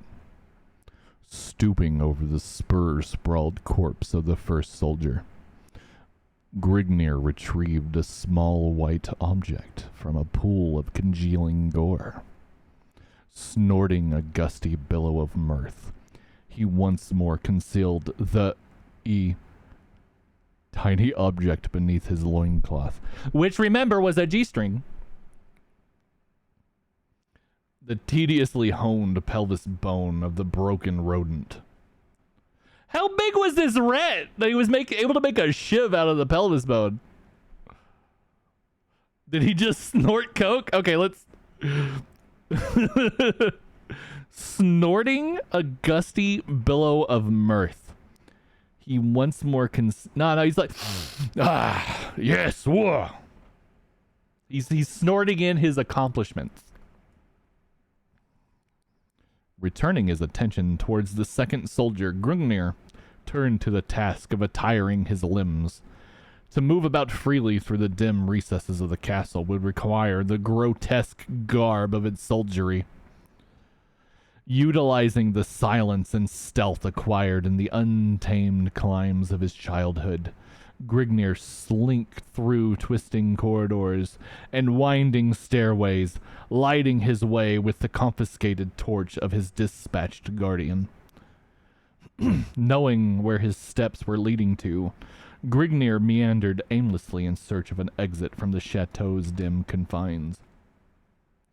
The wild blood coursing through his veins yearned for the undefiled freedom of the livid wilderness lands. Coming upon a fork in the passage, he shrieked.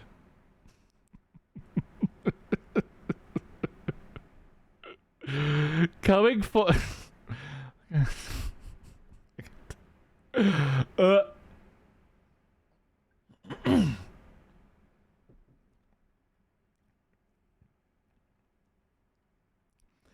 Coming upon a fork in the passage, he shrieked. Voices accompanied by clinking footfalls discerned to his sensitive ears from the left corridor. He's trying to say traked, or trekked, excuse me. but he did not spell trek.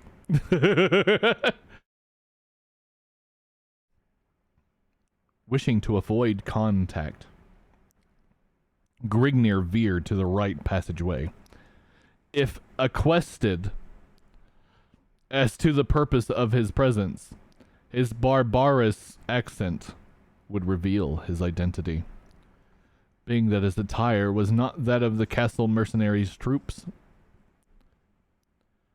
In grim silence, Grignir treaded down the dingily lit corridor, a stalking panther creeping warily along on padded feet.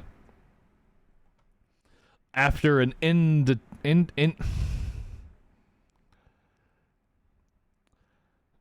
After an interminable period of wandering through the dull corridors, no gaps to break the monotony of the cold gray walls, Gridner espied a small winding stairway. Descending the flight of arched granite slabs from their posterior, Grignir was confronted by a short hallway leading to tall arched wooden doorway. Halting before the teeming portal, Grignir resteases his shaggy head sideways against the barrier. Detecting no sounds from within, he grasped the looped metal handle of the door, his arms surging with a tremendous effort of bulging muscles. Yet the door would not budge. Indeterminate and interminable sounds to me like that. you know, if you want to say both, you just mash them together. I mean, Shakespeare made 10,000 words that way. Why can't Jim? You know? Retrieving his axe from where he had sheathed it beneath his girdle, he hefted it in his mighty hands with an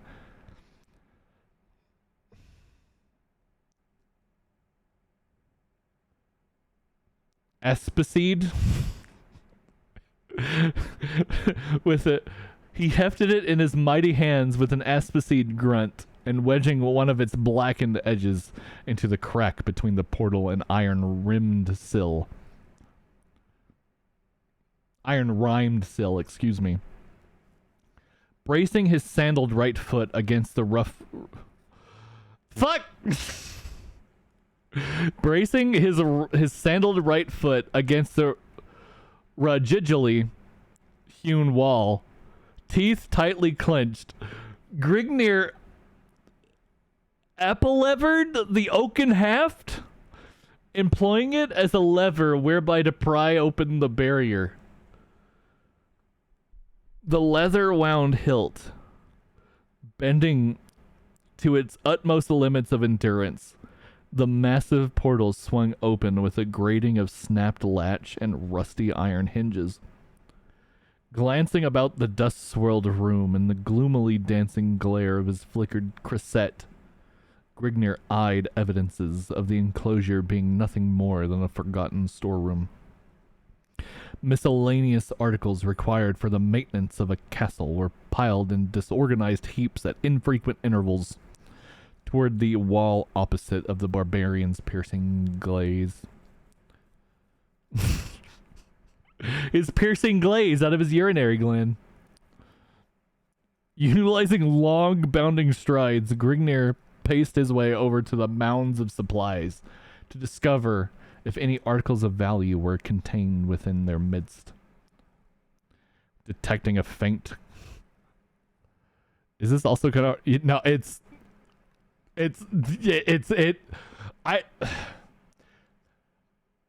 He's been down a hallway and found a storeroom. The alliteration, man, it really does shut my brain down with how much there is. It really does. It doesn't help that I'm almost 2 bottles down of Mike's Hard. Nothing that is, like I was saying, it's over descriptive to the point that I have forgotten what anything looked like. What anything looked like.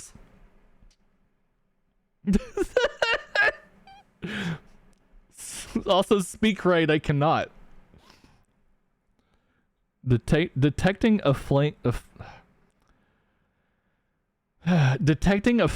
clicking sound, Grignir sprawled to his left side with the speed of a striking cobra, landing harshly upon his back, torch and axe loudly clattering to the floor in a morass of sparks and flame.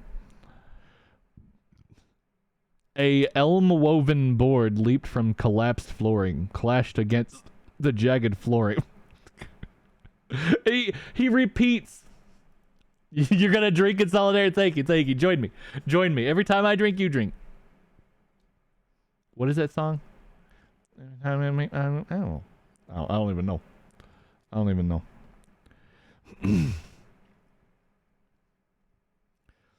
That just like he goes through all these points like through this severe effort to not repeat things like said. He'll use terms like we haven't gotten to it yet, but breastily or ejaculate or like quaffed or like all this shit. But then he'll like say flooring 3 times in a row.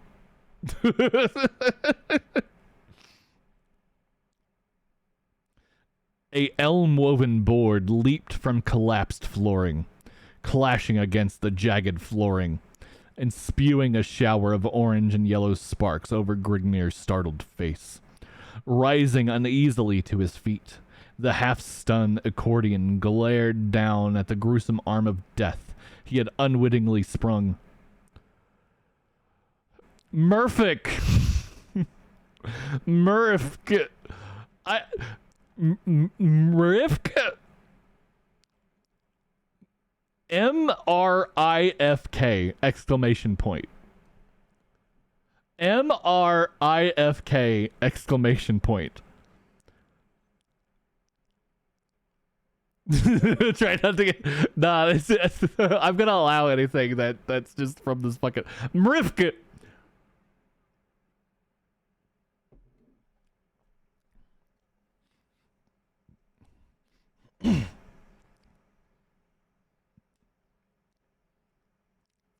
I'm going to take this moment.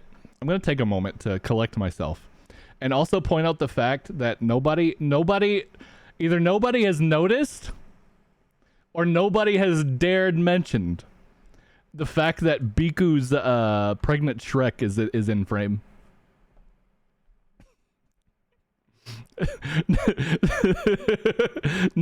Nobody has taken notice of the fact that Biku's pregnant Shrek is on screen right now. And has been the whole time.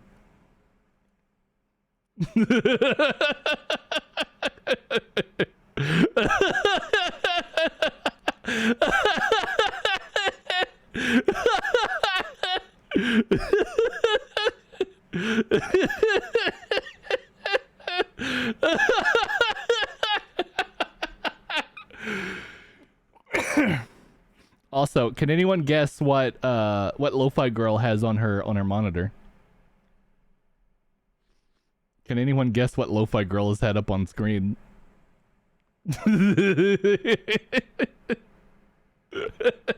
It's Joel.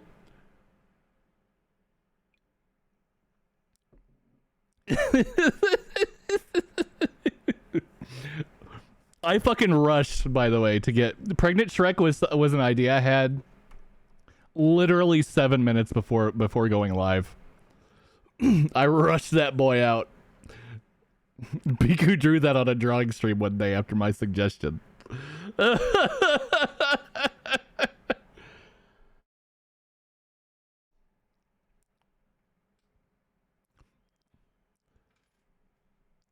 With the chore, you know what? I was looking at that.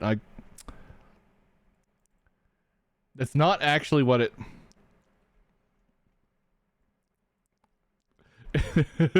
It's actually an S.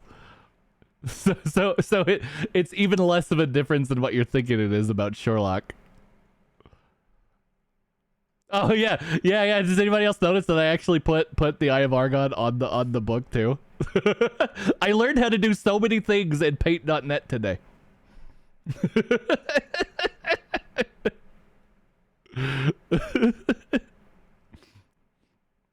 Okay, anyway. Murphic! If not for his keen auditory organs and lightings. Oh, thank you. thank you. I learned literally how to do that today. How to do the morph effect and stuff.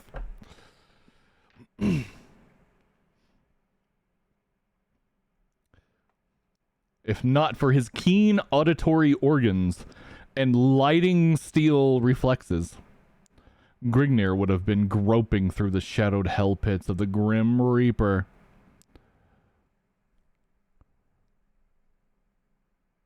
Yeah, go read some Sherlock so that your brain can recombobulate. He had unknowingly stumbled upon an ancient, long forgotten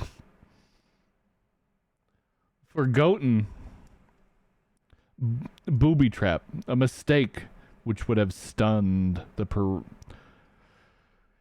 a mistake which would have stunned the perusal of longevity of one less agile.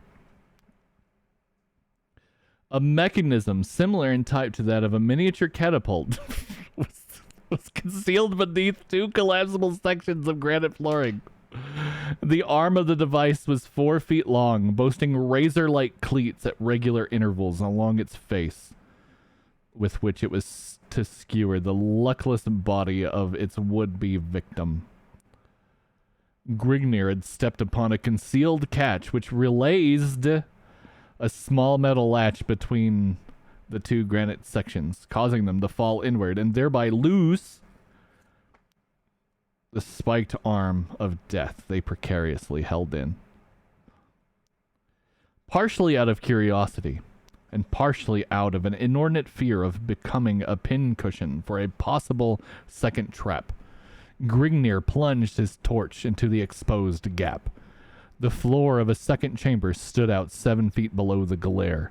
Tossing his torch through the aperture, Grignir gasped, the side of an adjoining tile dropping down. Glancing about the room, Grignir discovered that he had descended into the palace's mausoleum. Rectangular stone crypts cluttering the floor at evenly placed intervals.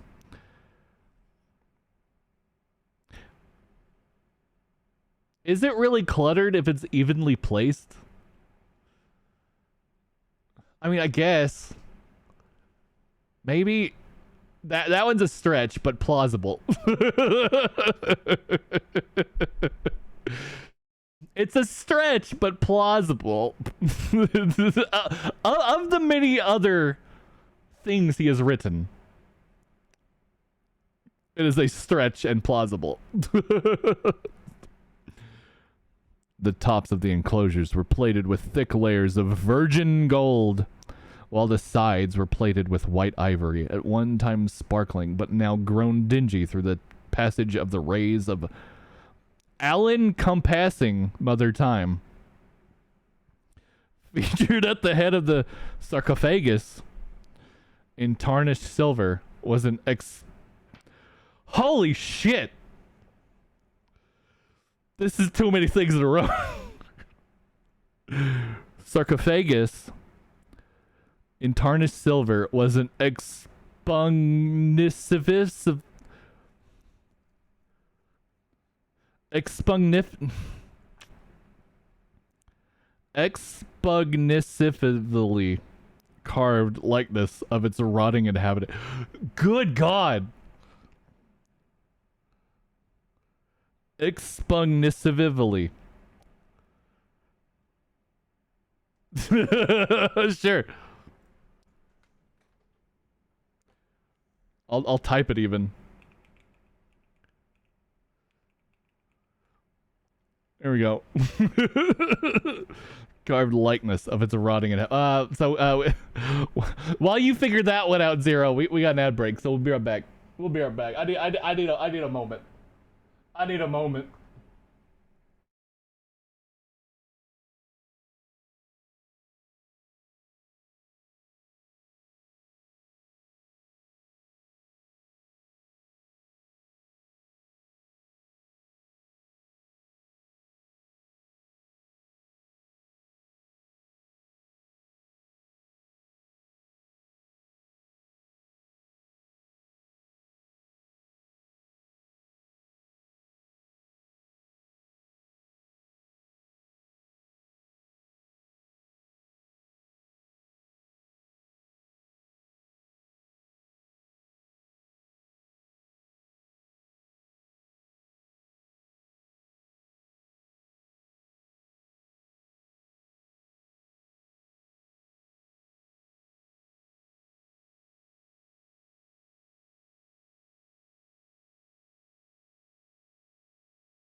All right. So nobody knows what he was trying to write.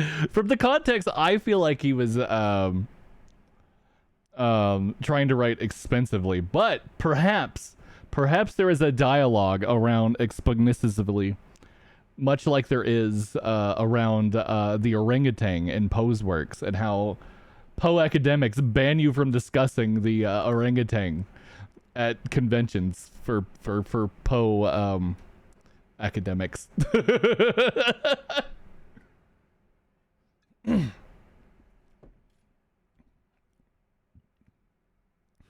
A dingy atmosphere pervaded the air of the chamber, which, sealed in the enclosure for an unknown period, had grown thick and stale.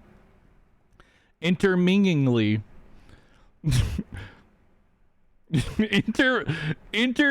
Oh, no. Sorry, that one actually is spelled right. I'm just at my limit.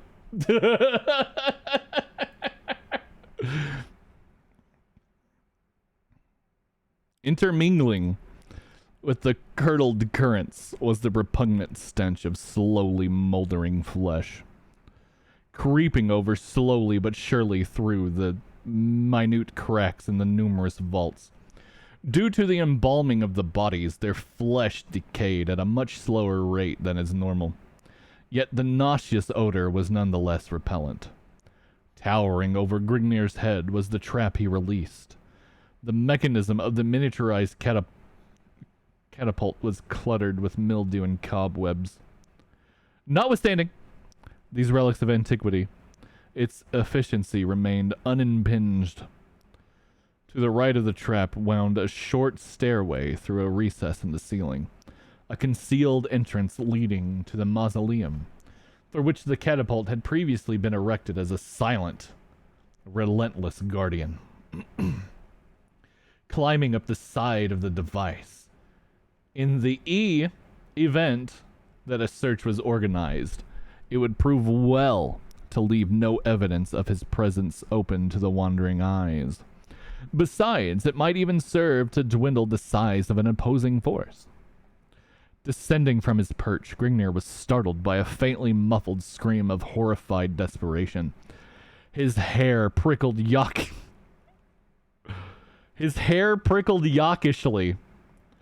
in disorganized clumps along his scalp, as a cold danced along the length of his spinal cord. No mortal barrier. No mortal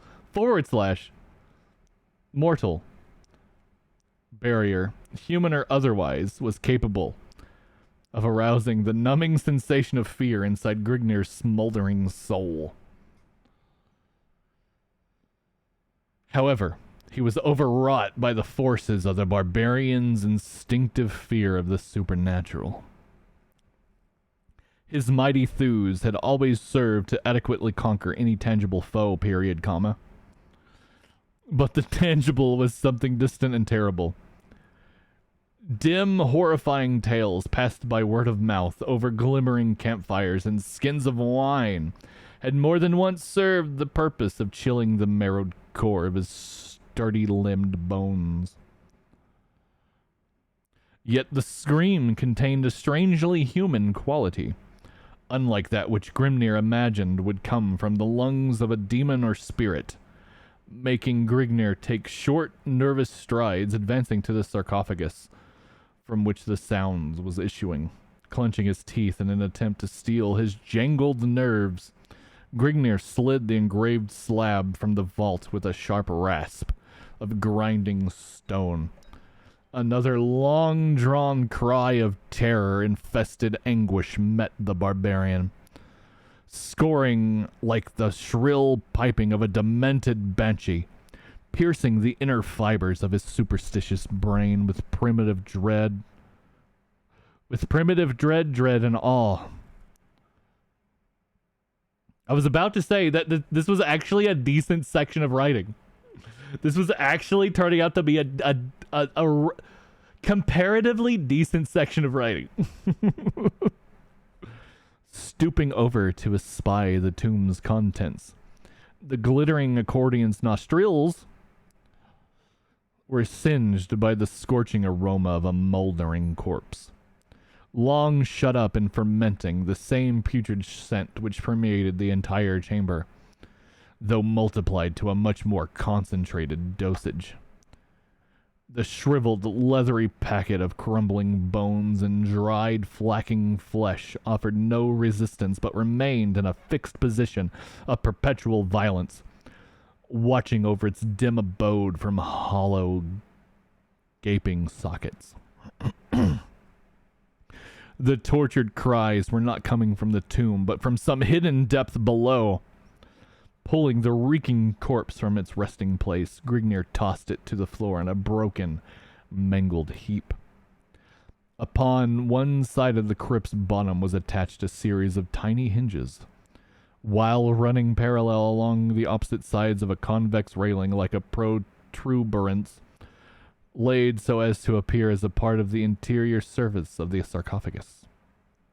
Raising the slab upon its bronze hinges, long removed from the gaze of human eyes, Grignir perceived a scene which caused his blood to smolder, not unlike bubbling molten lava.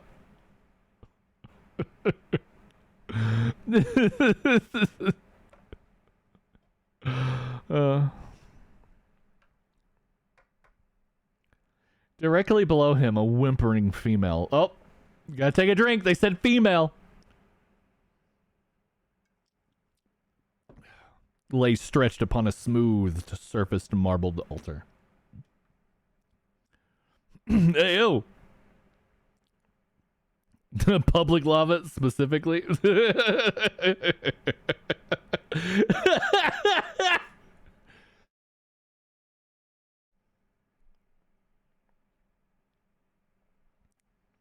A pack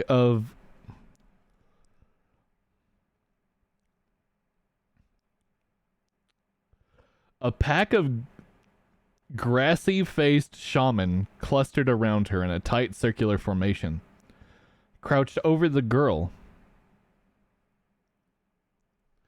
But what if it was his pubic lava? What if it was his pubic lava?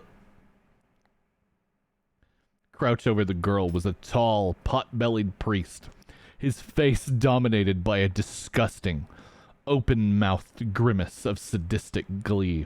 Suspended from the acolyte's clenched right hand was a carven, oval-faced mallet, which he waved menacingly over the girl's shadowed face. An incoherent gibberish flowing from his grinning, thick-lipped mouth. In the face of the amorphous, broad-breasted female. Take a drink. They said female. In the face of the amorphous, broad-breasted female stretched out alluringly before his gaping eyes, the universal whim of nature filling a plea of despair inside his white-hot soul. The universal whim of nature, as Grignir sees a broad-breasted broad. Huh. What could that whim of nature be? Grignir acted in the only manner he could perceive, giving vent to a hoarse, throat-rending battle cry. Grignir plunged into the midst of the startled shaman, torch simmering in his left hand, and axe twirling in his right hand. A gaunt, skull-faced priest standing at the far side of the altar clutched desperately at his throat, coughing ferociously in an attempt to catch his breath.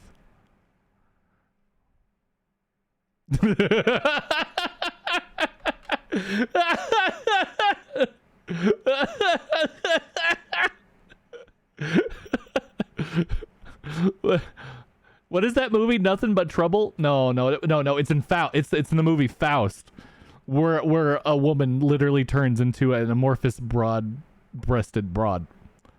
That literally happens in Faust. Hold on, let me. I'm not gonna show it on stream, but I'll link it.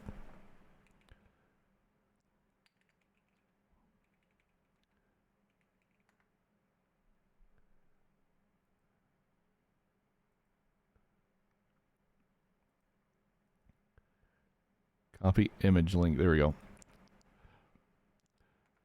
There we go. The link to Faust boomblob.jpg. This is what Grignir is now witnessing.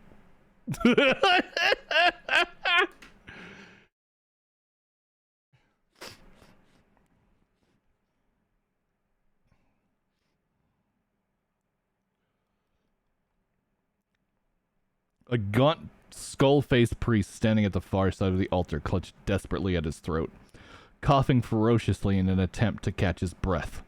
Lurching helped. Jesus Christ.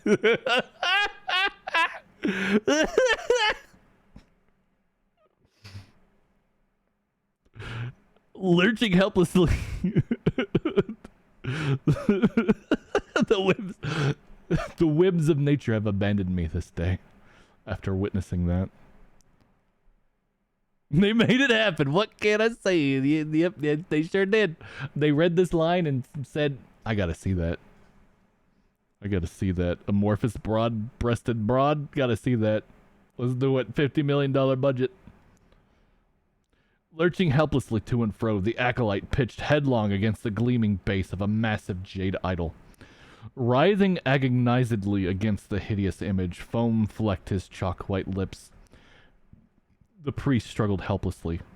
The victim of an epileptic seizure. What? What?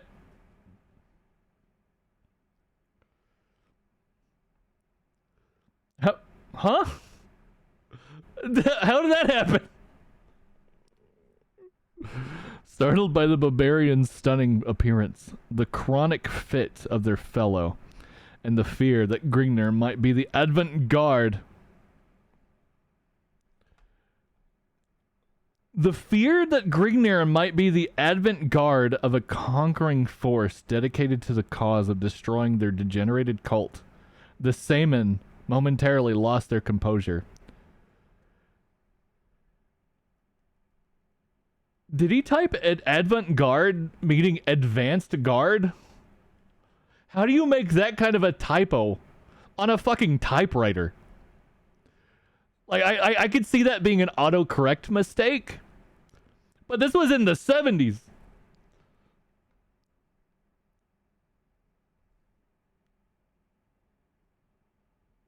Alright. The acolyte performing the sacrifice took a vicious blow to the stomach, hands clutching vitals and severed spinal cord as... I'm not sure that's how that works. Oh, is... Okay. That is not at all what that means. No, it isn't.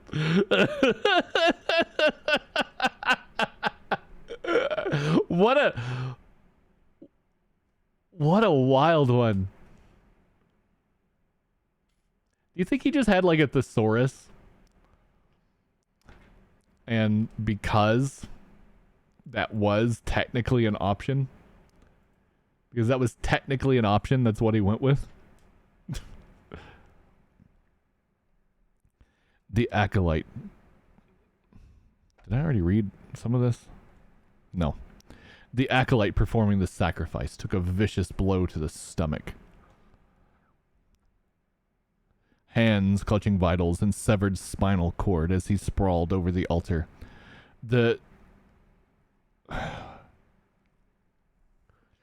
Dizor space Anizid priests lurched and staggered with split skulls, dismembered limbs, and spewing entrails before the enraged accordion's relentless onslaught.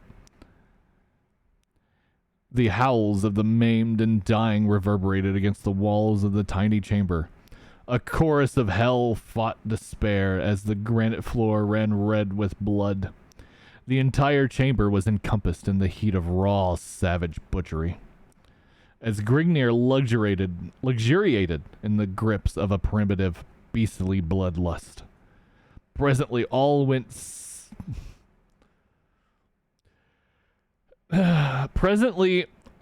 Silanet, save for the ebbing groans of the sinking shaman and Grignar's heavy breathing, accompanied by several gusty curses. The well had run dry. No more lambs remained for the slaughter. Oh, you know he loved that line. You know, he probably came up with that line before he wrote anything before that. He's like, God damn, dude, this is fucking gold.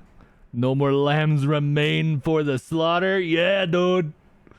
Gotta write around that. So Grignar is in the throes of savage bloodlust, but he's gonna stretch out and take it easy compared to... I mean, you know, he was stressed out while in prison, so he wasn't, he wasn't able to, like, you know, take it easy there. But now he's taking it easy by taking out people's guts. You know, some people, you know, they get pleasure elsewhere.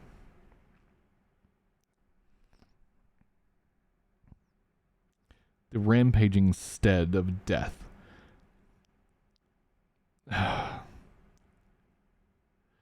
The rampaging stead of death, heaving taken of Grignir for the moment, left the barbarian free to the exploitation of his other perusals. Towering over his head was the misshaped image of the cult's hideous deity, Argon. The fantastic size of the idol, in consideration of its being of pure jade, was enough to cause the senses of any man to stagger and reel, yet thus was not the case for the behemoth. You know, a relaxing, wild, berserk axe murder. Some people find that relaxing, to just, you know, take your axe, start fucking spinning until everybody's cleaved in twain.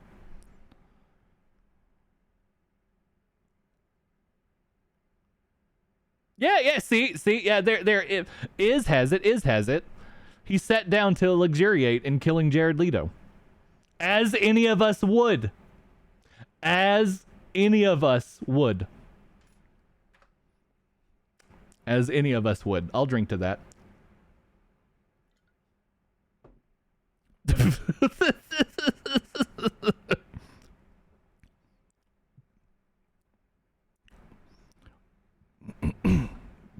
He had paid only casual notice to this incredible fact, while riveting the whole of his attention upon the jewel protruding from the idol's soul socket.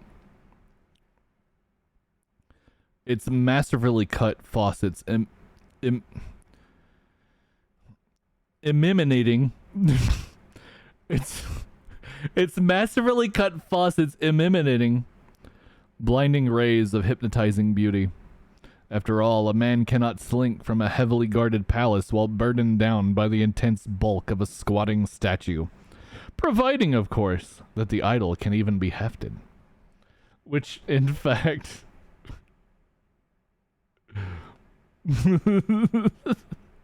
which in fact was beyond the reaches of Grignir's coursing stamina. Well, I don't know where Hodor is. Hi, Kiba. Hodor! If she comes around, I'll give her a treat. If she comes around, I'll give her a treat. Hi, Kiba. Hey, yo! Hold up! We got words again. We got the words again. On the other hand, the jewel, gigantic as it was, would not present a hindrance of any mean concern. Oh, help me, please. I can make it well worth your while, pleaded a soft, anguish-strewn voice wafting over Grignir's shoulders as he plucked the dull red emerald from its roots. Turning, Grignir faced the female. God damn it. Drink time. They said female.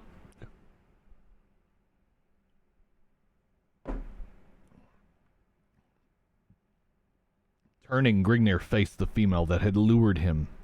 into this bloodbath, but whom had all become all but forgotten in the heat of battle. You! Ejaculated the accordion in a pleased tone. Though that I had seen the last of you at the tavern, but verily I was mistaken. Grignir advanced into the grips of the feet. God damn it.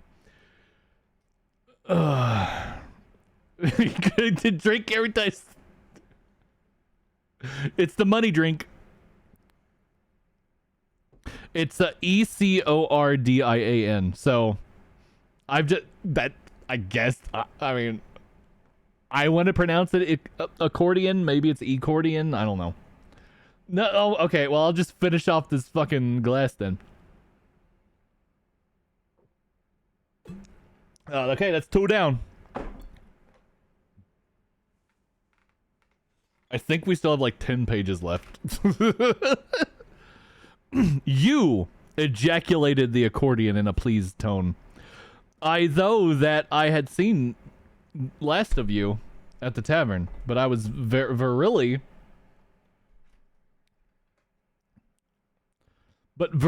I was mistaken. Grignir advanced into the grips of the female's entrancing stare, severing the golden chains that held her captive upon the altar's highly polished face of ornamental limestone.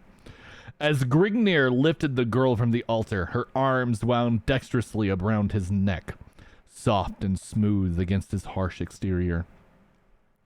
Art thou pleased that we have chanced to meet again? Grignir merely voiced and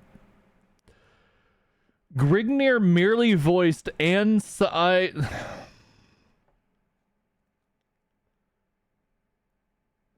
Hi, Hodor. Oh. I think that was the lo-fi track, not Hodor. Alright, let me...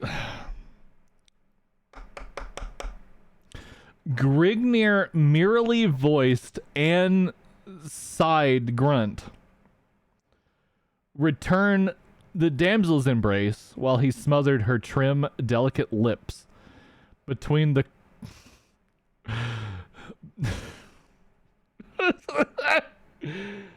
Grignir merely voiced and sighed grunt, returning the damsel's embrace while he smothered her trim, delicate lips between the coursing protrusions of his reeking maw.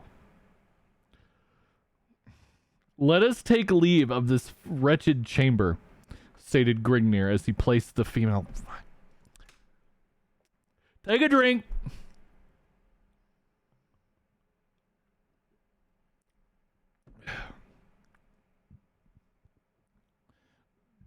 Stated Grignir as he placed the female upon her feet. She swooned a moment, causing Grignir to give her her support, then regained her stance. Art thou able to find your way through the accursed passages of this castle? Merfolk! Every one of the corridors of this damn place are identical. I was at one time a slave of Prince Agaphim. His clammy touch sent sour swill through my belly, but my efforts reaped a harvest. I gained the pig's liking, whereby he allowed me the freedom of the palace. It was through this means that I eventually managed to escape at the western gate. His trust found him with a dagger thrust in his ribs.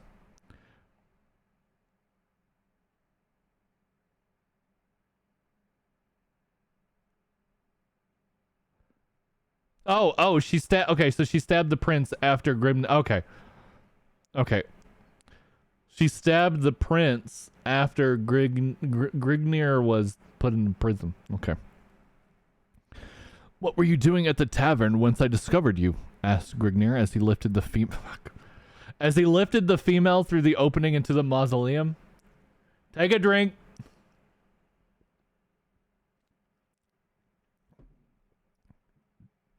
I had sought to lay low from the palace's guards as they conducted their search for me. The tavern was seldom frequented by palace guards, and my identity was unknown to the common soldier. It was through the disturbance that you caused that the palace guards were attracted to the tavern. I was dragged away shortly after you were escorted to the palace. What are you called by, female? We're finally getting a name, but we gotta drink one last time.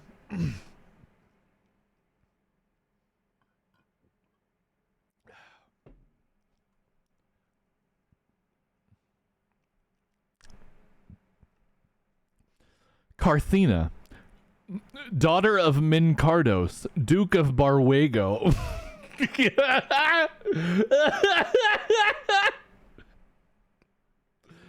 Carthena, daughter of Mincardos, Duke of Barwego, whose lands bordered along the northwestern fringes of Gorzom. I was paid as homage to Agatham upon his 38th year. Husked the Femme.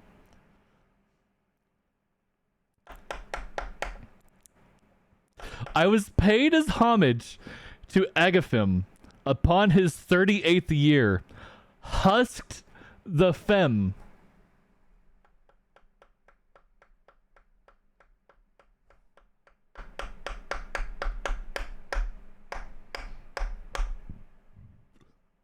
Do I drink at Femme?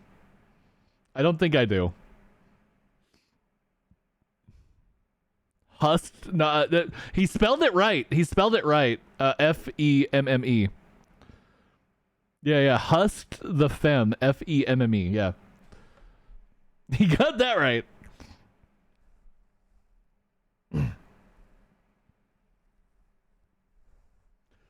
What does husk even mean? I would assume that like Grignir would husk something, you know, not Carthenia, daughter of Mincardos, Duke of Barwego. And I am called a barbarian, grunted Grignir in a disgusted tone. Yeah. That's what I assume. It's like a husky tone of voice. That would be my assumption. Yeah. She sounds like Dr. Girlfriend.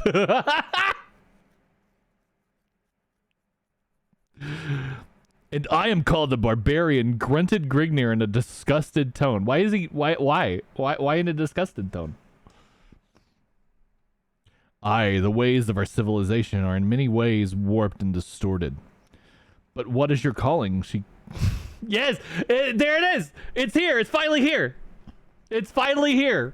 The line! Aye, the ways of our civilization are in many ways warped and distorted. But what is your calling? She queried bustily.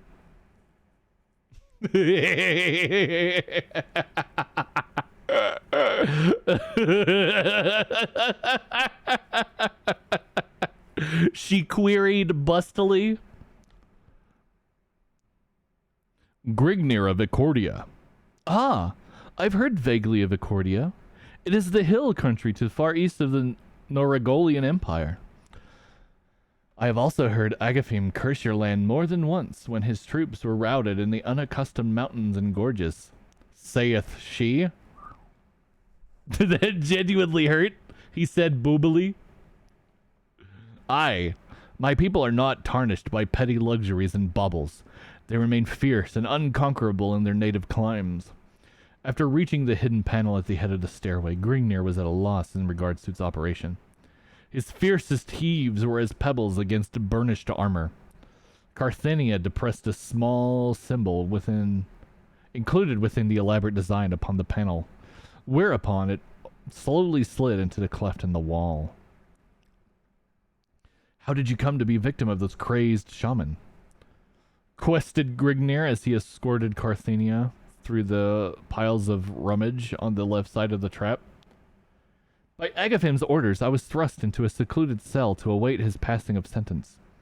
By some means, the priest of Argon acquired a set of keys to the cell. They slew the guard placed over me and abducted me to the chamber in which you chanced to come upon the...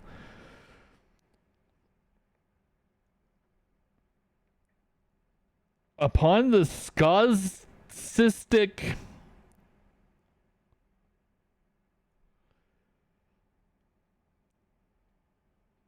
Man, I don't know if it's the inebriation, the misspelling, or a word I've never heard before.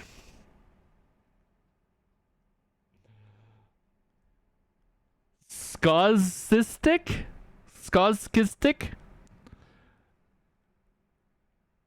Come. Don't say it like that. What the fuck? SCOZSCITIC.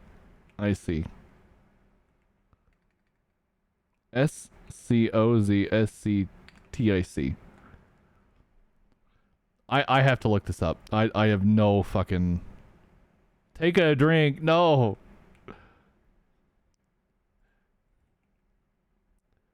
No.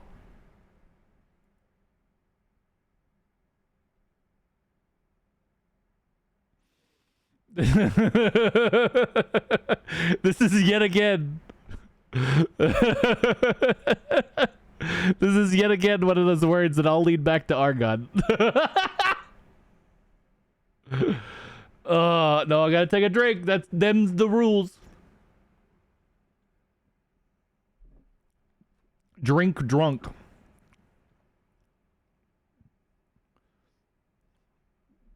Their hellspawn cult demands a sacrifice once every 3 moons upon its full journey through the heavens. They were startled by your unannounced appearance through the fear that you had been sent by Agaphim. Yeah, I can show up drunk to work tomorrow. Nobody's gonna tell me I can't. Am I gonna tell myself, no, you're fired, go home? No. I will go to work drunk if I please. I will go to work and act skeskestic and ejaculate and ejaculate whatever I want.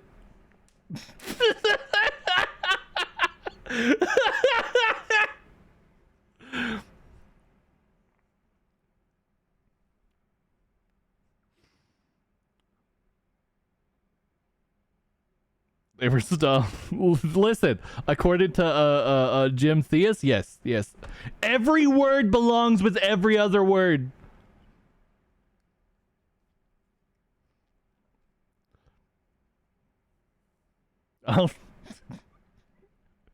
With every customer I meet. They were startled by your unannounced appearance through the fear that you had been sent by Agaphim. The prince would surely have submitted them to the most ghastly of tortures if he had discovered their unfaithlessness to Sargon, his bastard deity. Many of the partakers of the ritual were high nobles and high trustees of the inner palace.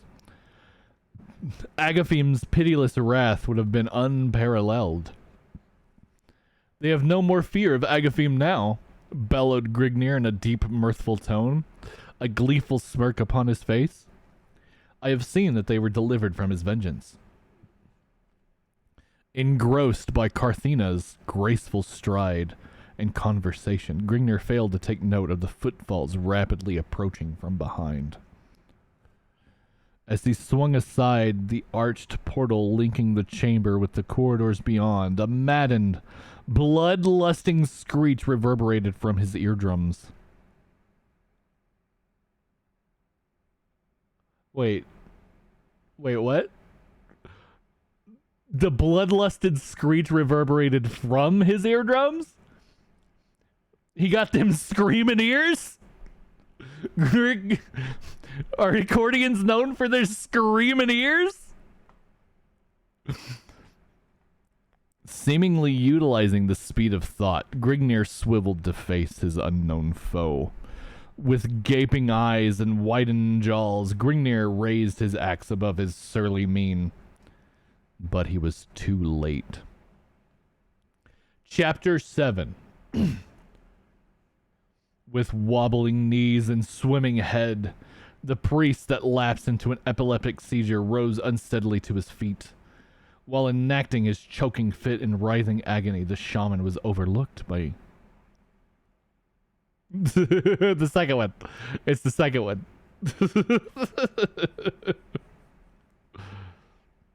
The barbarians had mistaken the seizure for the death throes of the acolyte.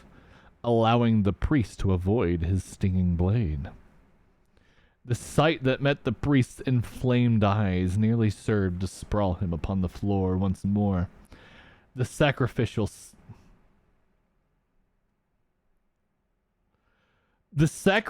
sat at grim, blood-splattered silence all around him, broken only by the occasional yelps and howls of his maimed and butchered fellows. Above his head rose the hideous idol, its emptied socket holding the shaman's... God. He did this one on purpose. He did this one on purpose. Above his head rose the hideous idol, its empty socket holding the shaman's infurbished, infuriated gaze. His eyes turned to a stony glaze when the realization of the pillage and blasphemy. Due to his high susceptibility following the seizure, the priest was transformed into a raving maniac bent solely upon seeking revenge. With lips curled and quivering, a crust of foam dripping from them, the acolyte drew a long, wicked-looking, jewel-hilted scimitar from his silver girdle and fled through the aperture in the ceiling, uttering a faintly perceptible ceremonial gibberish. Chapter 7.5. That's what I was saying. A crust of foam? You mean it just flaked out? It flaked off his mouth, you know? A sweeping scimitar swung toward Gringnir's head in a shadowed blur of motion. With axe raised over his head, Gringnir prepared to parry the blow while gaping wide-eyed in open-mouthed perplexity. Suddenly a sharp snap resounded behind the frothing shaman. The scimitar, halfway through his fatal sweep, dropped from a quivering, nerveless hand, clattering harmlessly to the stonage, cutting his screech short with a bubbling red-mouthed gurgle. The lacerated acolyte staggered under the pressure of the released springboard. After a moment of helpless struggle, the shaman buckled, sprawling face down in a widening pool of blood and entrails, his regal purple robe blending enhancingly with the swirling streams of crimson. Murphic! I thought I killed the last of those dogs, muttered Grimnir in a half-apathetic state. Nay, Gringnir, you doubtless grew careless while giving vent to your lusts. But let us not tarry any long, lest we overtax the fates. The paths leading to freedom will soon be barred. The wretch's cries must certainly have attracted unwanted attention, the wench mused. God, we're supposed to be past this. I gotta drink now. I assume that's what it is. He's never said, like, by Murphic. He only says Murphic. All right. Wench was said. Take a drink. By what direction shall we pursue our flight? Up that stair and down the corridor in short distance is a concealed entrance to a tunnel seldom used by others than the prince, and known to few others save the palace royalty. It is used mainly by the prince when he wishes to take leave of the palace in secret. It's not always in the prince's best interest to leave his chateau in public view. Even while under heavy guard, he is often assaulted by hurtling stones and rotting fruits. The commoners have little love for him. Lectured the...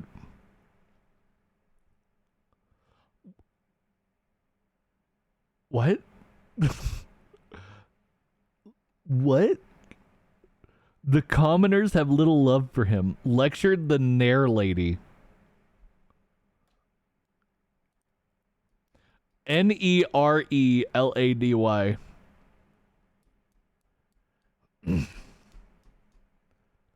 Lectured the Nair lady.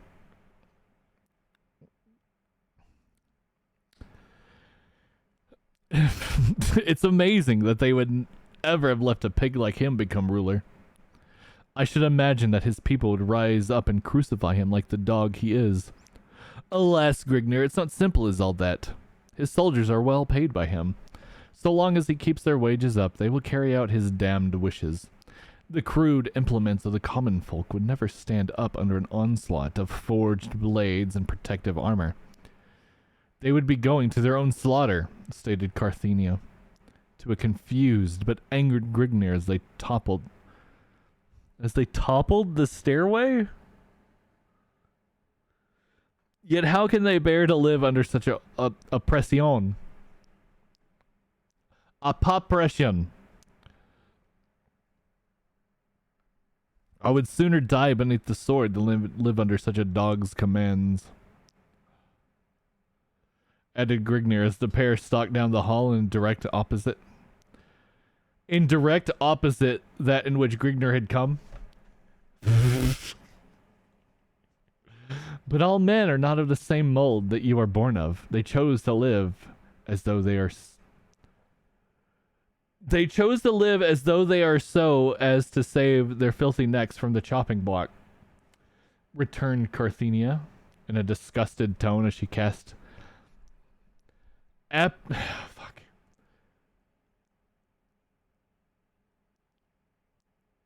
Epizid glanced towards the stalwart figure at her side, whose left arm was wound dexterously around her slim waist.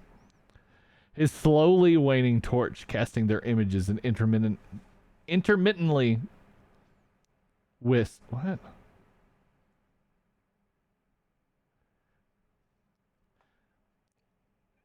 Casting their images in intermittent as it dangled from his left hand. I'm not even gonna fucking try.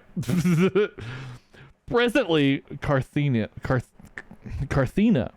came upon the panel, concealed amongst the other granite slabs and discernible only by the burned out crescent above it. As I pushed the crescent aside, pushed the panel inward, Katerina motioned to the panel she was referring to and twisted the crescent in a counterclockwise motion. Grignir braced his right shoulder against the walling, concentrating the force of his bulk against it. The slab gradually swung inward with a slight grating sound. Carthena stooped beneath Grignir's corded arms and crawled upon all fours into the passage beyond. Grignir followed after, easing the slab back into place. Winding before the pair was a dark, musty tunnel, exhibiting tangled spiderwebs.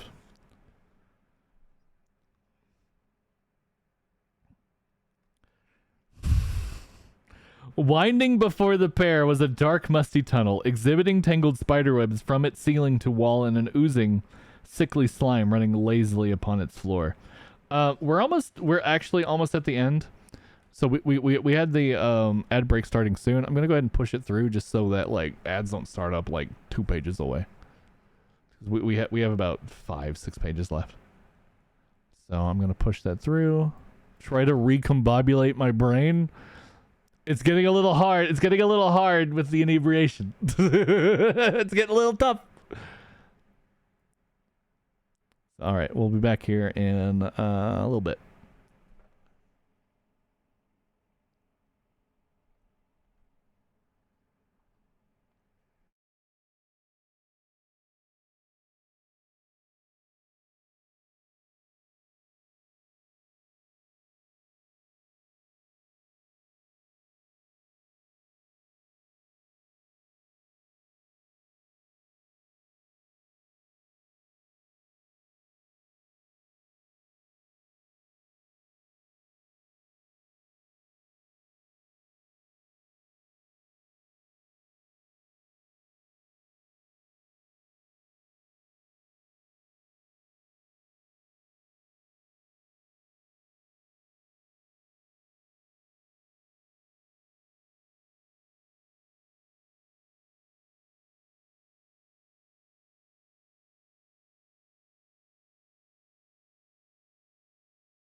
Okay. Let's finish this mess, shall we? Let's finish this shit.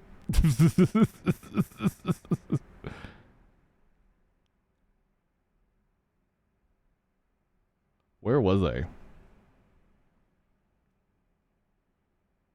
Presently, Carthena.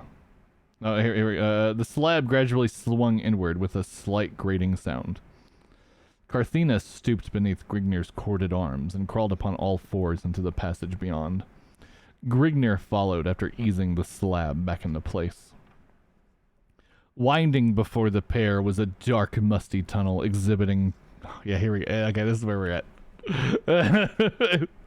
Winding before the pair was a dark, musty tunnel exhibiting tangled spider webs from its ceiling to the wall and oozing sickly slime running lazily on the floor.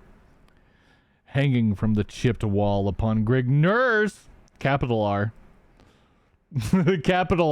Grignir's right side was a half-molded corpse, its gray, flacking arms held in place by rusted iron manacles.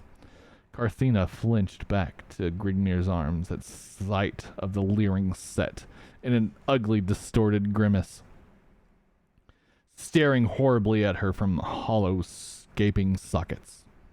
The alcove must also be used by Agaphim as a torture chamber. I wonder how many of his enemies have disappeared into these haunts, never to be heard from again. Let us flee before we are also caught within Agaphim's ghastly clutches. The exit from this tunnel cannot be very far from here, said Carthena with a slight sob to her voice as she sagged in Grignir's encompassing embrace. Aye, it will be best to be finished with this corridor as soon as it is possible. But why do you flinch from the sight of death so? Murphet! You have seen much death this day without exhibiting much emotions. Grignir, the new dating app for when you want to meet up with broad amorphous females? Hey, yo! You feeling breastily today? Hope so.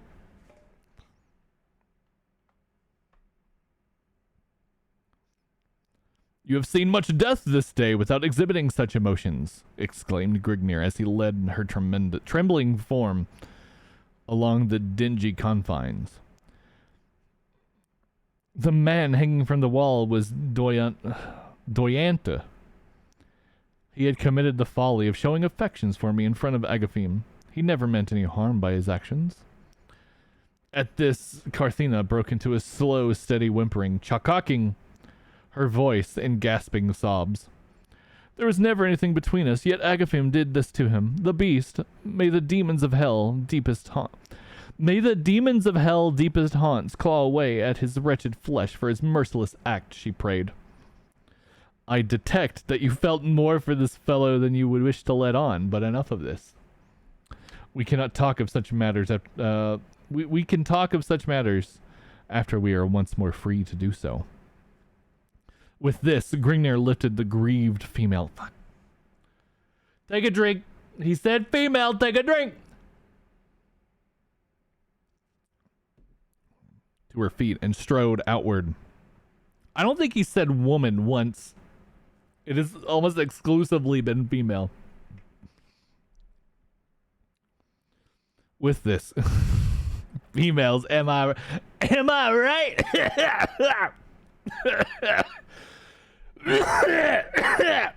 Females strode outward to the corridor, supporting the bulk of her weight with his surging left arm. Presently, a dim light was perceptibly filtering into the tunnel, casting a dim reddish hue upon the moldy wall of the passage's grim confines. Carthena had ceased her whimpering and partially double space regained her composure. The tunnel's end must be nearing. Rays of sunlight are beginning to seep into ... Grignir clamid his right hand over Carthena's mouth, and with a slight struggle pulled her over to the shadows at the right-hand wall of the path. while at the same time thrusting his torch beneath an overhanging stone to smother its flickering rays. Be silent, I can hear footfalls approaching through the tunnel, growled Grignir in a hushed tone. All that you hear, the horse is corralled at the far end of the tunnel. That is the further sign that we are nearing our goal, she stated. All that you hear is less than I hear. I heard footsteps coming towards us. Silence yourself, that we may find out whom we are being brought into contact with. I doubt that any would have thought as yet of searching this passage for us. The advantage of surprise will be within our side. Huh? Grignir warned. Carthena cast her eyes downward and ceased any further pursuit towards conversation, an irritating habit in which she had gained an amazing proficiency. Two figures came into the pair's view. From around a turn in the tunnel, they were clothed in rich, luxuriant silks, and rambling on in conversation while ignorant of their crouching foes waiting in ambush ahead. That barbarian dog is cringing beneath the weight of the lash at this moment, sire. He shall cause no more disturbance. Aye, and so it is with any who dare to cross the path of Sargon's chosen one, said the second man. But it's he didn't spell out second. It's 2 and D.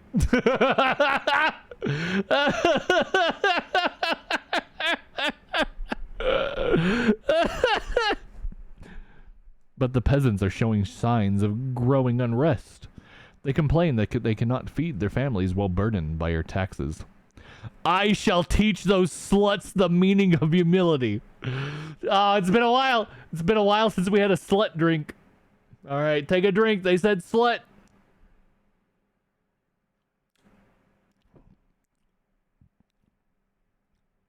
Order an immediate increase upon their taxes. They dare to question my sovereign authority? Ha-ah! They shall soon learn what true oppression can be. I will... ... A shrouded bulk leapt from behind a jutting promontory as it brought down a double-edged axe with this...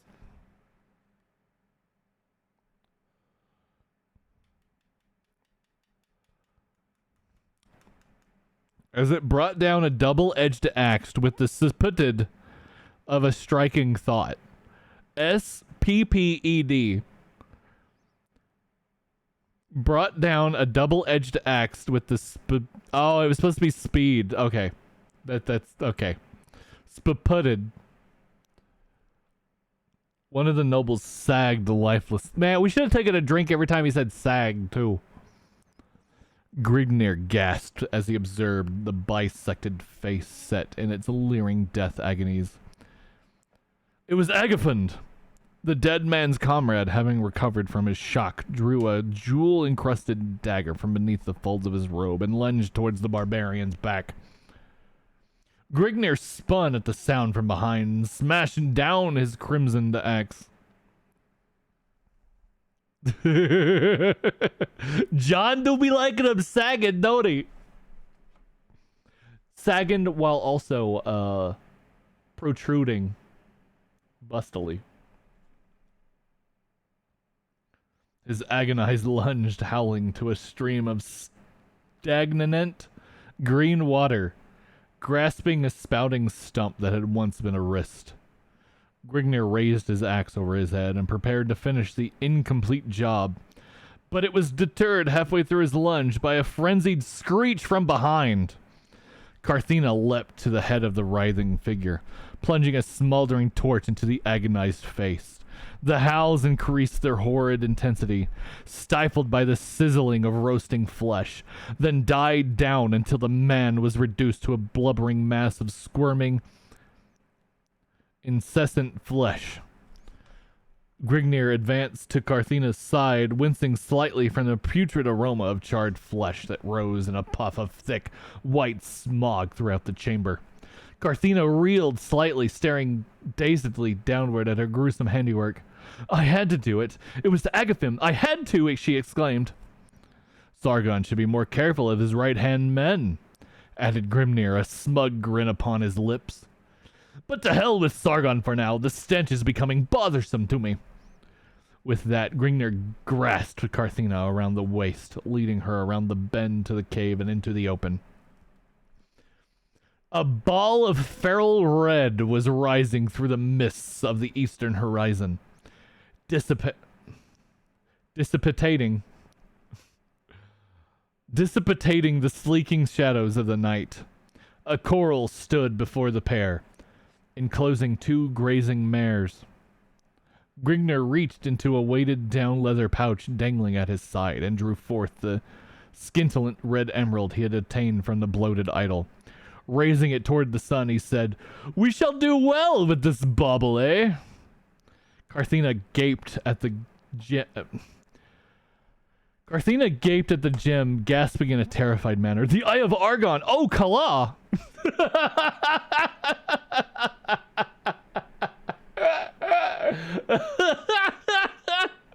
"Oh, Kala!"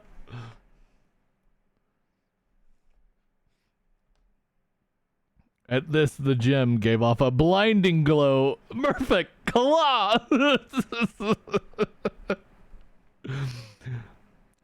At this, the gem gave off a blinding glow, then dribbled through Grimnir's fingers in a slimy red ooze. Grimnir stepped back, pushing Carthena behind him. The droplets of slime slowly converged into a pulsating jelly-like mass. A single opening transfixed the blob. Forminif into a leech-like maw. I don't know, Kala is closer to Crom than Murphic. Oh, Kala. Oh, Frabjus Day. Kalu Kalay. Oh, Frabjus Day, Kala. When the hideous transgressor of nature flowed towards Grimnir, a trail of greenish slime lingered behind it.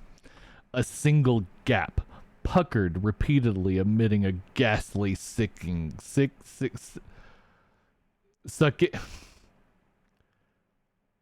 It's supposed to be sickly and sucking sound. Grimnir spread his legs into a battle. Grimnir spread his legs, ayo!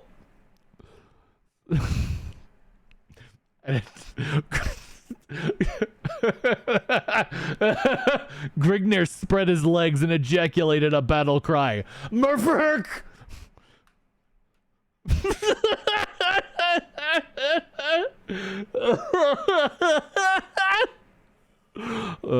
Grimnir spread his legs into a battle stance, steeling his quivering thews for a battle royale. For a battle royal, not a royale, a royal. With a thing he knew not how to fight. Carthena wound her arms about her protector's neck, mumbling, "Kill it! Kill it! Kill!" while her entire bodily trembled. The thing was almost upon Grimnir when he buried his axe into the grisly maw. It passed through the blob and changed upon the ground. Grimnir drew his axe back with a film of yellow-green slime clinging to the blade. The thing was seemingly unaffected. Then it started to sluice up his leg. The hairs upon his nape stood up on end from the slimy feel of the thing's bulky...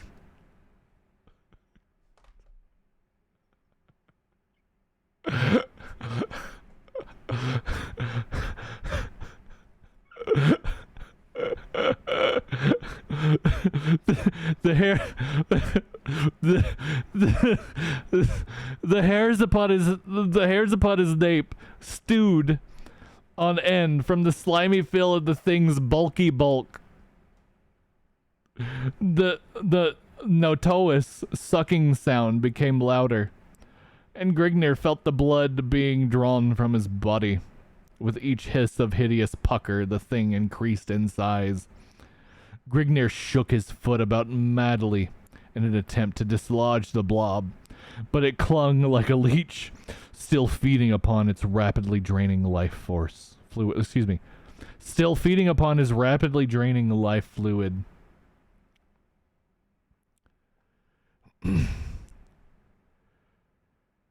Grignir shook his foot about madly in an attempt to dislodge the blob, but it clung like a leech, still feeding upon his rapidly draining life fluid.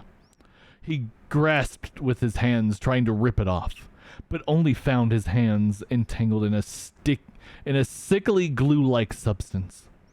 The slimy thing continued its puckering. Space.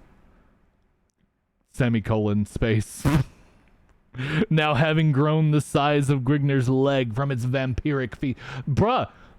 If it grew that big, Grignir's dead. You don't got that much blood.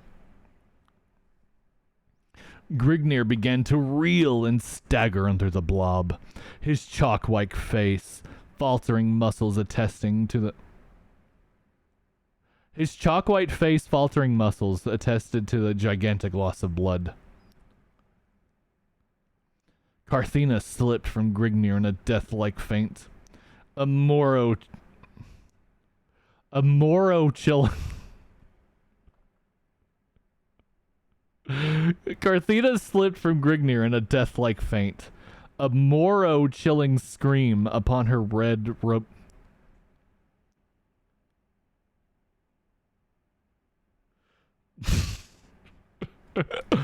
A Moro-chilling scream upon her red rubbish lips. In final desperation... Surely he didn't mean... Like, surely he meant, like... What could he have meant? Red rubbish lips. Well, that's what the red means, right?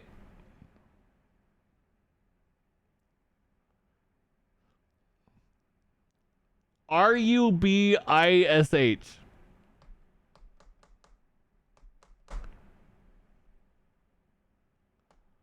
R-U-B-I-S-H.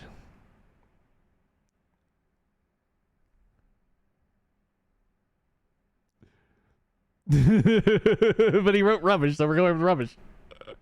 I mean, that's the only thing I can think of. He meant red ruby lips, but cut up in there. So, yeah, you know, maybe. Like when he tried to tell someone to fuck off, and you tell him to duck off.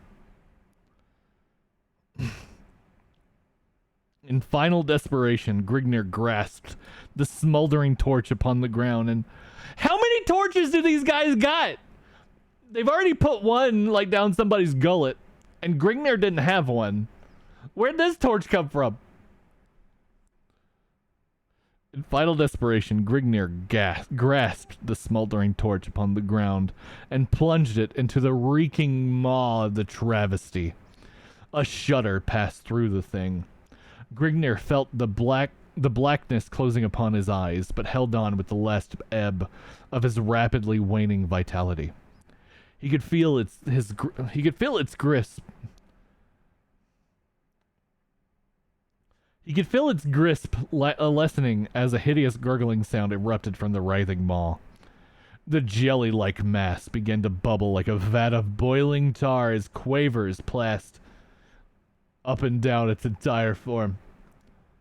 With a sloshing plop, the thing fell to the ground, evaporating in a thick scarlet cloud until it retained its original size. It remained thus for a moment as the puckered maw took the shape of a protruding red eyeball, the pupil of which seemed to unravel before it the tale of creation. How a shapeless mass slithered from the quagmires of the stigmatic pool of time, only to degenerate into a leprosy of avarice lust.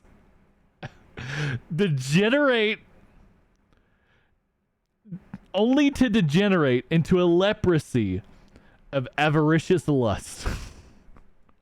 Wild sentence. Wild sentence.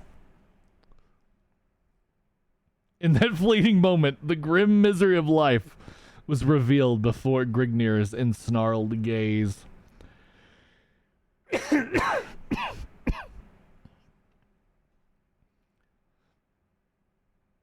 Yeah. With a sloshing plop. Here, I'll just reread. With a sloshing plop, the thing fell to the ground, evaporating in a thick scarlet cloud until it retained its original size. It remained thus for a moment as the puckered maw took the shape of a protruding red eyeball, the pupil of which seemed to unravel before it the tale of creation. How a shapeless mass slithered from the quagmires of the stigmatic pool of time, only to degenerate into a leprosy. No, it's the whatever this vision is. The vision is a shapeless mass slithering from the quagmires of a stigmatic pool of time, degenerating into a leprosy of avaricious lust. In that fleeting moment, the grim mystery of life was revealed before Gringnir's ensnarled gaze. This is like when Vision, like those memes of like Vision, like latching on to Ultron and then making him watch the entirety of the B movie in 30 seconds. This is what's happening to Grignir right now. Grignir is being forced to watch all 6 Neil Breen movies to see the grim mystery of life. The eyeball's glare turned to a sudden plea of mercy, a plea for the whole of humanity. Then the blob began to quiver with violent convulsions. The eyeball shattered into 1,000 tiny fragments and evaporated in a curling wisp of scarlet mist. The very ground below the thing began to vibrate and swallow it up with a belch. The thing was gone forever. All that remained was a dark red blotch upon the face of the earth. Fuck off! No! Are you shitting me? Oh my god, what? All that remained was a dark red blotch upon the earth, the face of the earth, blotching things up.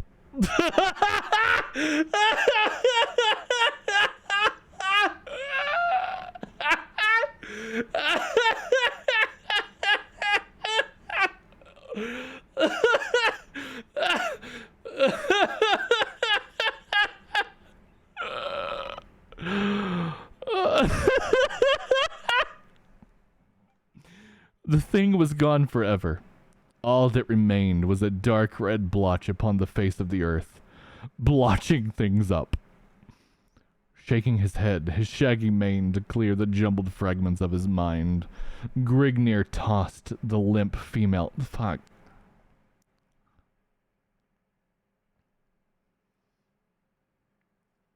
Take a drink. Take a drink. He said female. No, this is literally what it says, Zero. That is literally what's being written right here. All that remained was a dark red blotch upon the face of the earth, comma, blotching things up.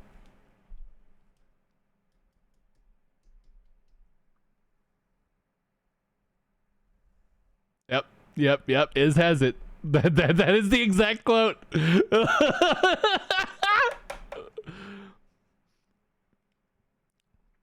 Shaking his head, his shaggy... Shaking his head, his shaggy...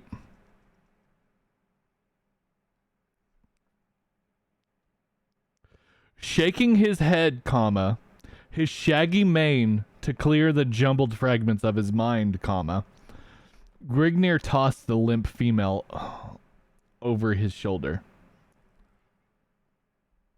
Mounting one of the disgruntled mares and leading the other, the wary, scarred barbarian truded slowly off into the horizon to become a tiny pinpoint in a filled...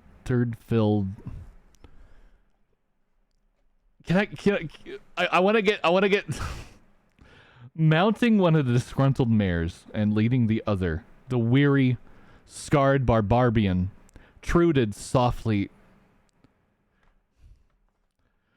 I want to get through the whole sentence without fucking up.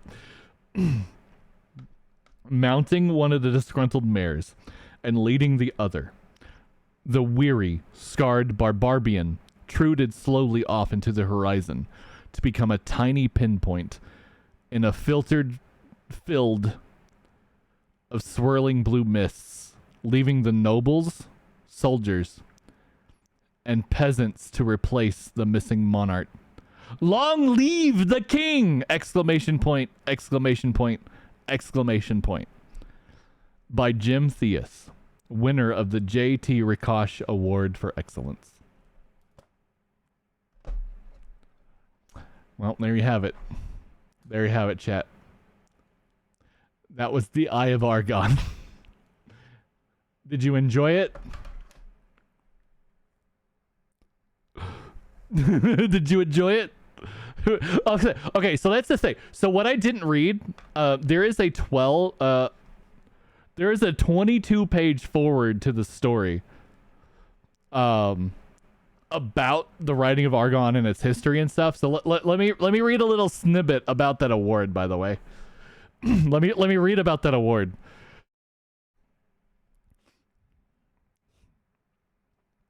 Which, by the way, like I said, the ending was actually lost media for a long time.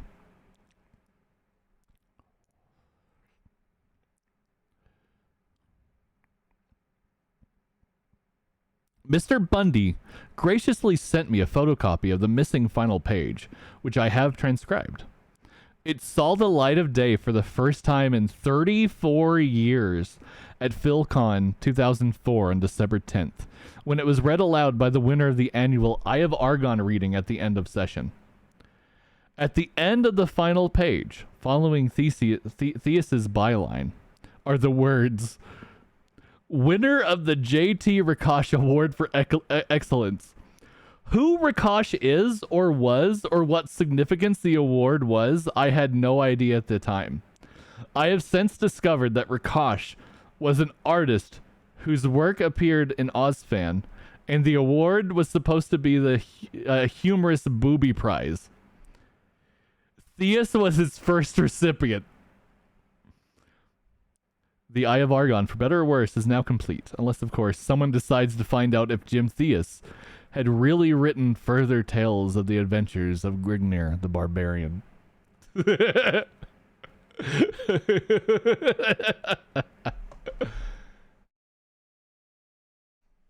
All right, chat. My throat's feeling rough. Typical readings of this are about 2 hours. It took me about 4 hours. Now, you know, we took many asides, many discussions about this man's writing. I do believe it's time to raid out. We're gonna be playing some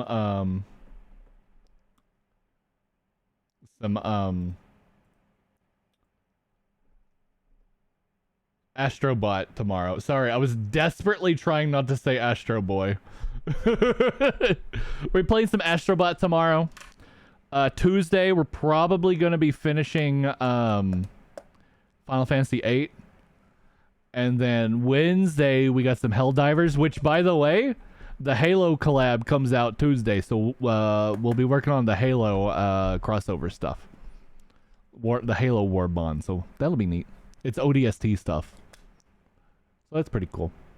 We never get to raid Saber. I think Saber's still live. Let's see. Yeah, Saber's still alive. Let's go see Saber, huh? Yippee! Yippee! Thank you guys for coming out. I had a lot of fun with this. This story was fucking batshit. I don't know how I'm gonna top this one. Sword Art Online 16.5 was a ride. Thanks for taking one for the hey, everybody took it with me. You know what? Here. I want this to be our raid message. So please, everybody, when we raid into Saber, please say Pahibient raided Brestily. Hope everybody has a great night. I'll need to figure out what to read next, because I don't know how I'm going to top this. But anyway, I'll figure it out. Hope everybody has a great night.